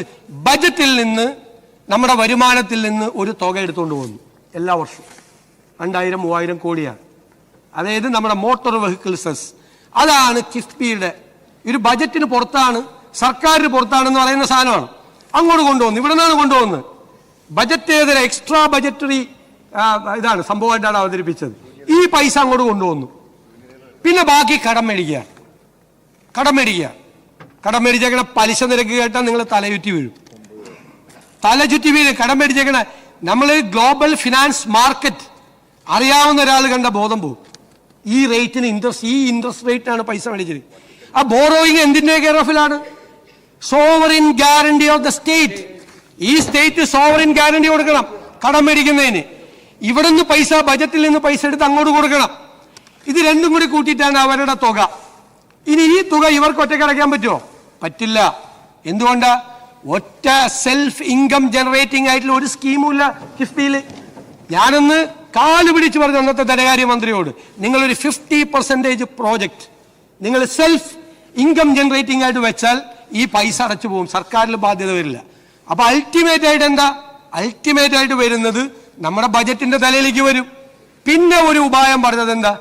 കടമെടുപ്പിന്റെ പരിധിയിൽ, അതായത് GSDP-യുടെ 3% ഇപ്പൊ 3.5 ഉണ്ട് കണ്ടീഷണലായിട്ട്, അത്രേ കടമെടുക്കാൻ കേന്ദ്ര ഗവൺമെന്റ് സമ്മതിക്കുള്ളൂ. ഇതാണെങ്കിൽ കേന്ദ്ര ഗവൺമെന്റ് കാണാതെ വേറെ പുറത്തുനിന്ന് കടമെടുക്കാന്ന് പറഞ്ഞു. ഞാൻ പറഞ്ഞു അത് അവര് സമ്മതിക്കില്ല. കാരണം സ്റ്റേറ്റ് ഫിനാൻസ് കൺട്രോൾ ചെയ്യാൻ വേണ്ടിയിട്ടാണ് അത് FRBM ആക്ട് കൊണ്ടുവന്നത്. അത് ചെയ്യരുതെന്ന് പറഞ്ഞു. എന്താ പറ്റിയത്? ഇപ്പോ അത് കടമെടുപ്പിന്റെ പരിധിയിലാക്കി. അതുകൂടി ഞങ്ങളുടെ നിലയിലാണ്. ഞങ്ങൾക്ക് കടമെടുക്കാൻ ഈ നിശ്ചിതമായ 3.5, അതിൽ 0.5 പവർ സെക്ടറിലെ കടമെടുക്കാൻ പറ്റുള്ളൂ. 3% ആണ് GSDP-യുടെ കടമെടുക്കാൻ പറ്റുന്നത്. അതിനകത്ത് ഞങ്ങൾക്ക് കടമെടുക്കാൻ എല്ലാ സർക്കാരും കടമെടുക്കണ്ടേ? ആ കടമെടുക്കാനുള്ള തുക നല്ലൊരു ഭാഗം ഈ കിഫ്ബിക്ക് വേണ്ടി തിരിച്ചടക്കണം. ഇതാണ് സ്ഥിതി. ആ കിഫ്ബി ഉണ്ട്. എന്നിട്ട് അതൊരു പ്രത്യേകമായ സാമ്രാജ്യം. ധനകാര്യ വകുപ്പോട് യാതൊരു ബന്ധമില്ല. ധനകാര്യ വകുപ്പിലേക്ക് ഫയൽ വരില്ല, പ്രോപ്പറായിട്ടുള്ള ഓഡിറ്റിംഗ് ഇല്ല, ഒന്നുമില്ലാതെ ഒരു പ്രത്യേകമായ വേറൊരു സാമ്രാജ്യം, വേറൊരു ലോകം സൃഷ്ടിച്ചിരിക്കുകയാണ് അവിടെ. അതിനെപ്പറ്റി ഒരു ചാപ്റ്റർ ഉണ്ട്. അങ്ങ് നിങ്ങൾ വായിക്കണം. നിങ്ങൾ വായിക്കണം. അത് സ്റ്റേറ്റ് എക്സ്ചക്കറിനെ ഏതെല്ലാം തരത്തിൽ ഭരണകക്ഷിയിലായിരുന്നുവെങ്കിലും അന്ന് ഇപ്പോൾ ഇരിക്കുന്ന ബഹുമാനപ്പെട്ട അമ്പലപ്പുഴ അംഗം അദ്ദേഹം അതിനെ വളരെ ഭംഗിയായിട്ട് അതിന്റെ കുറവുകൾ അന്ന് മനസ്സിലാക്കിയ ആളാണെന്നാണ് എൻ്റെ വിചാരം. അന്ന് നിങ്ങൾ ആലോചിക്കണം, മുൻ മന്ത്രിയായിരുന്ന C. മുഹമ്മദ് റിയാസ് ഇവിടെ ഇരിക്കുന്നു. PWD എന്ന് പറയുന്നത് നമ്മുടെ ഏറ്റവും എഫിഷ്യന്റ് ആയിട്ടുള്ള ഒരു സംവിധാനമാണ്. എന്തെങ്കിലും കുറവുണ്ടെങ്കിൽ നമുക്ക് പരിഹരിക്കാവുന്നതല്ലേ. ഏറ്റവും എഫിഷ്യന്റ് ആയിട്ടുള്ള ഒരു സംവിധാനമാണ്. അങ്ങ് PWD മന്ത്രിയായിരുന്നു. നന്നായി ചെയ്യാവുന്ന ഒരു സിസ്റ്റം ഉണ്ട്. അവിടെ നിന്നുള്ള ഈ വർക്കെല്ലാം എടുത്തിട്ട് പുറത്ത് ഇതുപോലത്തെ ഒരു ഏജൻസിക്ക് കൊടുത്ത് അവരെ കൊണ്ട് ചെയ്തു വലിയ തുക മേടിച്ച് 9%, 9.72% പലിശയ്ക്ക് മേടിച്ചിട്ട് ഇവിടെ കൊണ്ടുവന്നിട്ട് 6% പലിശയ്ക്ക് ബാങ്കിലിടുക. ആ പലിശ കൊടുക്കുക. ആരാണ് അൾട്ടിമേറ്റ് ആയിട്ട് കൊടുക്കേണ്ടത്? ബജറ്റിലാണ് അതിന്റെ മുഴുവൻ ബാധ്യത വന്നിരിക്കുന്നത്. മുഴുവൻ ബാധ്യത അതിന് ആ വർക്കിലൊക്കെ ഉണ്ടായിരിക്കുന്ന അൺനെസസറി ആയിട്ടുള്ള ഡിലേ ഇല്ലേ, ഭയങ്കര ഡിലേ ആണ്. PWD-യിൽ ഡിലേ വരുന്നത് എപ്പോഴും ഒരു കോൺട്രാക്ടർ ഇട്ടിട്ട് പോയാലേ. ഇല്ലെങ്കിൽ ഒരു സിസ്റ്റം ഉണ്ട് PWD-ക്ക്, ഇപ്പോഴും ഉണ്ട് ഒരു സിസ്റ്റം. കുറച്ചുകൂടി ശ്രദ്ധിച്ചാൽ കുറെ കൂടെ ഭംഗിയാക്കുക. ഒരു കോൺട്രാക്ടർ ഇട്ടിട്ട് പോയാൽ അയാളെ റിസ്ക് ആൻഡ് കോസ്റ്റിൽ അയാളെ മാറ്റി പിന്നെ ഒരു പുതിയ ടെൻഡർ വെച്ച് കോൺട്രാക്ട് ചെയ്യുമ്പോഴാണ് പ്രശ്നം. ഇതെല്ലാം ആ സിസ്റ്റം എല്ലാം തകർത്ത് അതിൻ്റെ പുറത്തേക്ക് ഇങ്ങനെ ഒരു സംവിധാനം ഉണ്ടാക്കി. ആ സംവിധാനം ഇന്നിപ്പോൾ ഞങ്ങളുടെ തലയിലിരിക്കുകയാണ്. ഉള്ള കാര്യം പറഞ്ഞതാണ്. അത് ഞാൻ എല്ലാ MLA-മാരും കൂടി അറിയാൻ പറയുകയാണ്. അത് ഒന്നുകൂടി പരിശോധിച്ച് വിദഗ്ധാഭിപ്രായങ്ങൾ കൂടി തേടി ആർക്കും ദോഷമില്ലാത്ത കാര്യത്തിൽ സ്റ്റേറ്റിനും ചെയ്ത വർക്കുകൾക്കും ഒന്നും ദോഷകരമല്ലാത്ത രീതിയിൽ എല്ലാ MLA-മാർക്കും ടെൻഷനാണ്. ഭരണകക്ഷിയിലും പ്രതിപക്ഷത്തും പെട്ടവർക്ക് വർക്ക് അവാർഡ് ചെയ്തു. ചിലത് AS കൊടുത്തു, ചിലത് TS കൊടുത്തു, ചിലത് ആകാശത്തും ഭൂമിയിലല്ലാതെ ചില വർക്ക് നിൽക്കുന്നു. എന്താണ് സംഭവിക്കാൻ പോകുന്നതിൻ്റെ ഭീതിയാണ്. നമുക്ക് ആർക്കും ദോഷകരമല്ലാത്ത രീതിയിൽ ഒരു നല്ല രീതിയിൽ അത് പരിഹരിക്കാൻ കഴിയുമെന്നുള്ള പൂർണ്ണമായ വിശ്വാസം ഒന്നുകൂടി പഠിക്കണം. ഒന്നുകൂടി പഠിച്ച് വളരെ വേഗത്തിൽ അതിനെ സംബന്ധിച്ചിട്ടുള്ളൊരു തീരുമാനം ഉണ്ടാവും. സാർ, ഞാൻ ദീർഘിപ്പിക്കുന്നില്ല. സാർ, ബഹുമാനപ്പെട്ട പ്രതിപക്ഷ നേതാവ് ഇവിടെ സംസാരിച്ചപ്പോൾ പറഞ്ഞു ഈ നയപ്രഖ്യാപന പ്രസംഗം കേട്ട് നിരാശ വന്നു. അങ്ങനെ നിരാശപ്പെടരുതെന്നാണ് എൻ്റെ വിനയപൂർവ്വമായ അഭ്യർത്ഥന. ഇത് പ്രതീക്ഷയുണർത്തുന്നൊരു നയപ്രഖ്യാപനമാണ്. ഇനി BJP പ്രസിഡന്റ് ഇതിനെക്കുറിച്ച് നല്ലത് പറഞ്ഞെങ്കിൽ ഞാൻ അദ്ദേഹത്തോട് നന്ദി പറയുന്നു. നല്ലത് പറഞ്ഞെങ്കിൽ ഇപ്പം ആരുടെയെങ്കിലും പ്രകടന പത്രികയിൽ ഏതെങ്കിലും രീതിയിൽ എഴുതി വെച്ചിട്ടുണ്ടോ? ഞാനതൊന്നും നോക്കിയിട്ടില്ല. ഞങ്ങളുടെ പ്രകടന പത്രികയിൽ പറഞ്ഞ കാര്യങ്ങൾ, ഞങ്ങൾ ജനങ്ങളോട് പറഞ്ഞ വാക്കുകളാണ് ഞാൻ ഇതിനകത്ത് സൂചിപ്പിച്ചത്. പിന്നെ രാഷ്ട്രീയ ദുരൂഹത ഉണ്ട് തെരഞ്ഞെടുപ്പുമായിട്ട് ബന്ധപ്പെട്ടെന്ന് പറഞ്ഞു. അങ്ങയോട് ഞാനൊരു കാര്യം അങ്ങ് പറഞ്ഞു. അങ്ങ് ചെയ്യേണ്ട ഒരു പ്രധാനപ്പെട്ട കാര്യം എന്ന് പറയുന്നത് ഇവരോടൊക്കെ ഒന്ന് ചോദിച്ച് നോക്കണം. ഈ കണക്ക് തരുന്ന സമയത്ത് അങ്ങ് നിയമത്തെ ഒരു കണക്ക് പറഞ്ഞു. നിങ്ങൾ 3-ാം സ്ഥാനത്ത് പോയി 3 എടുത്തു. നിങ്ങൾ നിയമത്ത് നിങ്ങളുടെ വോട്ട് കുറഞ്ഞു എന്ന് പറഞ്ഞു ഇല്ലേ? നിയമത്ത് ഞങ്ങളുടെ മാത്രമാണ് വോട്ട് കുറഞ്ഞത്. LDF-ന്റെ വോട്ട് കുറഞ്ഞിട്ടുണ്ട്. നിങ്ങൾ പരിശോധിച്ചോ? LDF-ന്റെ വോട്ട് പരിശോധിച്ചിട്ടുണ്ട്. ഇനി ഇത് പറഞ്ഞപ്പോ അങ്ങയുടെ ഉപദേശകരെ അങ്ങയുടെ ശ്രദ്ധയിൽപ്പെടുത്താത്തൊരു കാര്യം കൂടി പറയാം. ചാത്തന്നൂര് ഞങ്ങൾക്ക് വോട്ട് കൂടിയിട്ടുണ്ട്. ഞങ്ങൾക്ക് 1000-ഓളം വോട്ട് കൂടിയപ്പോൾ നിങ്ങളുടെ LDFന്റെ 11,771 വോട്ട് താഴോട്ട് പോയി. അപ്പൊ നേരത്തെ കാര്യം മാത്രം പറഞ്ഞാൽ പോരല്ലോ, ചാത്തന്നൂരത്തെ കാര്യം പറയണ്ടേ? കഴക്കൂട്ടത്ത് UDF 4,188 കൂടുതൽ മേടിച്ചു. നിങ്ങളുടെ വോട്ട് എത്ര പോയെന്നറിയാമോ? 17,554. എന്നിട്ട് ബഹുമാനപ്പെട്ട പ്രതിപക്ഷ നേതാവ് കഴക്കൂട്ടത്ത് നിങ്ങളുടെ വോട്ട് കുറഞ്ഞെന്ന് പറഞ്ഞിരിക്കും. കഴക്കൂട്ടത്ത് നമ്മൾ രണ്ടുപേരെ കുറഞ്ഞു, മനസ്സിലായ?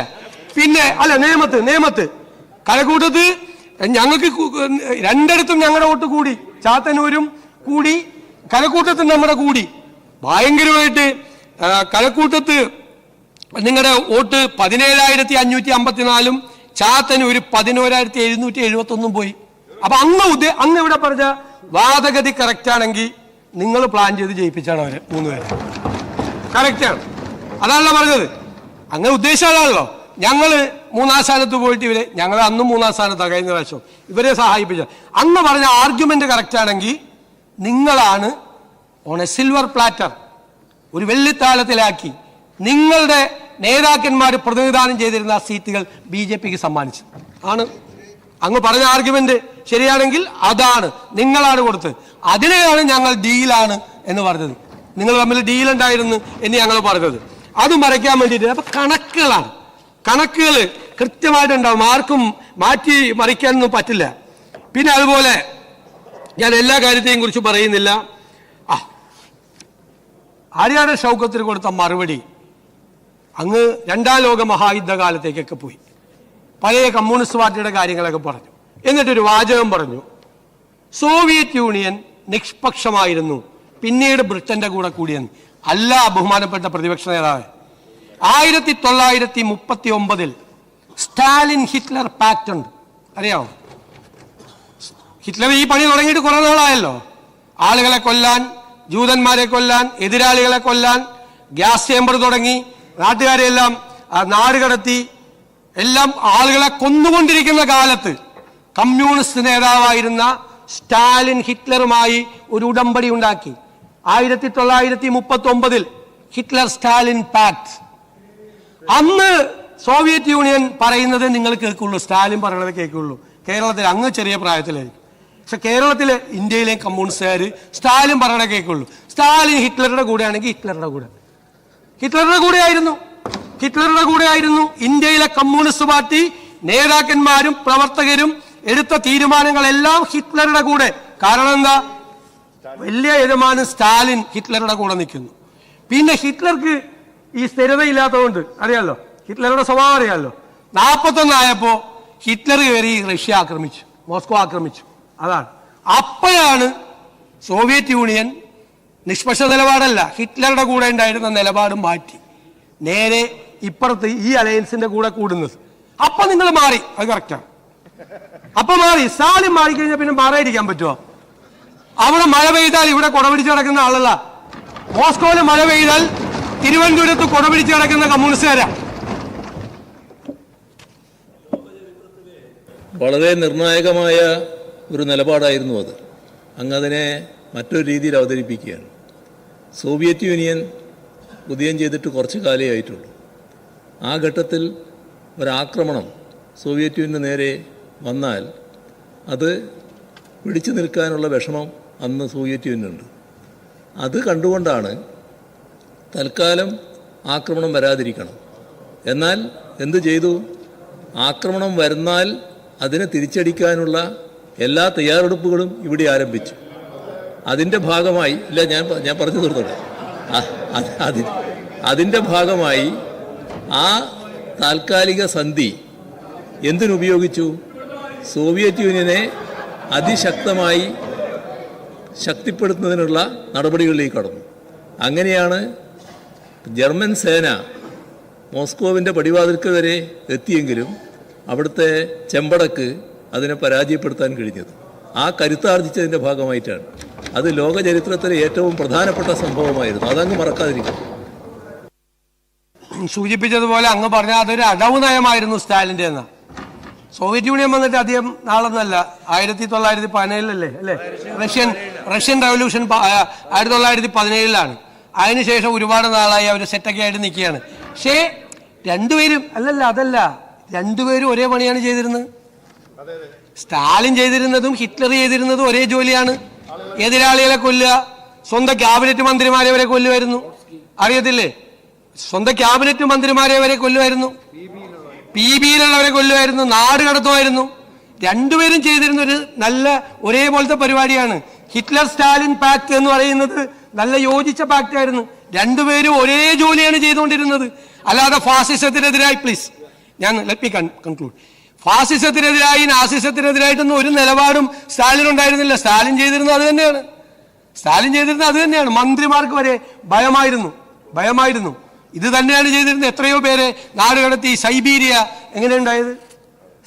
ഉണ്ടായത് എങ്ങനെയാണ്? സൈബീരിയയിലേക്ക് ആളുകളെ നാട് കടത്തുമായിരുന്നു, മുഴുവൻ ആളുകളെ. ക്രൂരമായ പീഡനങ്ങളായിരുന്നു അവിടെ മുഴുവൻ.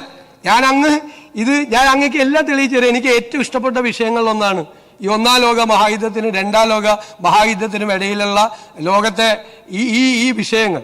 അപ്പൊ അതുകൊണ്ടാണ് ഞാൻ ഇത് കാണാതെ പറയുന്നത്. എനിക്കറിയാവുന്നതുകൊണ്ടാണ്. എനിക്ക് വലിയ പാഷനേറ്റ് ആയിട്ടുള്ള ഏരിയയാണ്. ഇതാണ് സംഭവം, അല്ലാതെ അടവ് നയമൊന്നും അല്ല. അവരുടെ കൂടെ ആയിരുന്നു. പിന്നെ ഹിറ്റ്ലർ കൺസിസ്റ്റന്റ് അല്ല. ഇന്നെടുക്കുന്ന തീരുമാനം നാളെ അല്ല. അതുകൊണ്ട് അയാൾ ഒരു ദിവസം കയറി അറ്റാക്ക് ചെയ്യാണ്. ഇവിടെ അറ്റാക്ക് ചെയ്തപ്പോഴാണ് ഇവർ ഇപ്പുറത്തോട്ട് കൂടിയത്. അല്ലാതെ അതിൻ്റെ അകത്തൊന്നും. നിങ്ങളുടെ പ്രശ്നം എന്താണ്? ഇന്ത്യയിലെ കമ്മ്യൂണിസ്റ്റുകാരുടെ, ഞാൻ പറഞ്ഞതുപോലെ മോസ്കോയിൽ മഴ പെയ്താൽ ഇവിടെ കൊച്ചിയിൽ കുട പിടിക്കും, അല്ലെങ്കിൽ തിരുവനന്തപുരത്ത് കുട പിടിക്കും. അതായിരുന്നു, സ്വന്തമായിരുന്ന നയമൊന്നും ഉണ്ടായിരുന്നില്ല. പിന്നെ രാജ്യത്തെ ഭയങ്കരമായി സ്നേഹിച്ചു കമ്മ്യൂണിസ്റ്റുകാർ എന്ന് പറയരുത്. ജവഹർലാൽ നെഹ്റുവിന്റെ നേതൃത്വത്തിൽ ബ്രിട്ടീഷ് ആധിപത്യത്തിന് അന്ത്യം കുറിച്ചുകൊണ്ടൊരു ജനാധിപത്യ ഭരണകൂടം ഉണ്ടായി ഇന്ത്യയിൽ 1947. 48 നിങ്ങളെടുത്ത തീരുമാനം എന്താ? കൽക്കട്ട തീസിസ്. എന്താ തീരുമാനം? നാട് മുഴുവൻ അട്ടിമറിക്കാൻ, അല്ലെ? പാവപ്പെട്ടവൻ സഞ്ചരിച്ചിരുന്ന ട്രെയിനുകൾ അട്ടിമറിക്കാൻ, ബോംബ് വെച്ച് അട്ടിമറിക്കാൻ, സായുധ വിപ്ലവം നടത്തി ജനാധിപത്യ രീതിയിൽ അധികാരത്തിൽ വരുന്ന ഒരു ഗവൺമെന്റിനെ ഇല്ലായ്മ ചെയ്യാൻ കൽക്കട്ട തീസിസ് നടപ്പാക്കി രാജ്യം മുഴുവൻ അക്രമം അഴിച്ചുവിട്ട് സ്വതന്ത്ര ഇന്ത്യയുടെ ബാലാരിഷ്ടതകളിൽ നിന്ന് വിങ്ങുമ്പോൾ ഒരു 2 നേരം പോലും ഭക്ഷണം കൊടുക്കാൻ നിവർത്തിയില്ലാതെ ബ്രിട്ടീഷുകാർ ചവിട്ടിമെതിച്ച ഒരു രാജ്യത്ത് അവർക്ക് ഒരു നേരത്തെ ഭക്ഷണം കൊടുക്കാൻ ലോകത്തിന്റെ മുന്നിൽ ഭിക്ഷാപാത്രവുമായി പണ്ഡിറ്റ് ജവഹർലാൽ നെഹ്റു കൈ നീട്ടി നിൽക്കുമ്പോൾ, PL-480 എന്ന് പറയുന്ന ധാന്യം വരുന്ന കപ്പലുകൾക്ക് വേണ്ടി ഈ രാജ്യം കാത്തിരിക്കുമ്പോൾ, പാവപ്പെട്ടവന് ഭക്ഷണം കൊടുക്കാൻ പ്രയാസപ്പെടുമ്പോൾ, വിദ്യാഭ്യാസം കൊടുക്കാൻ, ആരോഗ്യം കൊടുക്കാൻ പ്രയാസപ്പെടുന്നൊരു കാലത്ത്, കഷ്ടപ്പെടുന്നൊരു കാലത്ത് ഈ രാജ്യത്തെ തകർക്കാൻ ശ്രമിച്ച കമ്മ്യൂണിസ്റ്റ് പാരമ്പര്യത്തെ കുറിച്ച് ദയവേന്ന് പറയും. അതാണ് കമ്മ്യൂണിസ്റ്റ് പാരമ്പര്യം, രാജ്യത്തെ തകർക്കാൻ ശ്രമിച്ചത്. ഞാൻ ദീർഘിപ്പിക്കുന്നില്ല. സർ, മഹാത്മാഗാന്ധിയൊക്കെ അവര് ബ്രിട്ടീഷുകാരോട് പോരാടുമ്പോൾ തന്നെ കോൺഗ്രസിനൊരു ഐഡിയോളജി ഉണ്ട്. എന്താണ്? ഫാസിസത്തിനും നാസിസത്തിനും എതിരായിട്ടുള്ള ഒരു ഐഡിയോളജി. ബ്രിട്ടീഷ് മേൽക്കോയ്മയ്ക്കെതിരെ പോരാടുമ്പോൾ അത് അപകടകരമാണ് എന്ന് പറയുമ്പോൾ, സാമ്രാജ്യത്വം അപകടകരമാണ് എന്ന് പറയുമ്പോൾ, അതിനേക്കാൾ അപകടമാണ് ലോകത്ത് ഫാസിസം കൊടികുത്തി വാഴുന്നത്. ഫാസിസം ലോകത്ത് വളരുന്നത് ലോകത്തെ അപകടത്തിലേക്ക് എത്തിക്കും എന്ന് തിരിച്ചറിയാനുള്ള ബുദ്ധിശക്തി മഹാത്മാഗാന്ധിക്കും പണ്ഡിറ്റ് ജവഹർലാൽ നെഹ്റു ഉണ്ടായിരുന്നു. ലോകത്തെ പ്രത്യയശാസ്ത്രങ്ങളെ, ലോകത്തെ എല്ലാ ഇസങ്ങളെയും, ലോകത്തിന്റെ ചരിത്രത്തെ മുഴുവൻ കൈവെള്ളയിൽ ഒതുക്കി അറിയാമായിരുന്ന നേതാക്കളായിരുന്നത് കൊണ്ടാണ് അവർ ഏറ്റവും സുചിന്തിതമായ തീരുമാനം, അഭിമാനകരമായ തീരുമാനം എടുത്തത് എന്ന് മാത്രം ഓർപ്പിക്കുന്നു. മലബാർ കലാപത്തിൽ ഒറ്റുകാരായിരുന്നില്ല കോൺഗ്രസുകാർ. മലബാർ കലാപത്തിന് നേതൃത്വം കൊടുത്ത കോൺഗ്രസ് നേതാക്കന്മാരുടെ പേര് ഞാനിവിടെ എണ്ണി പറയാം.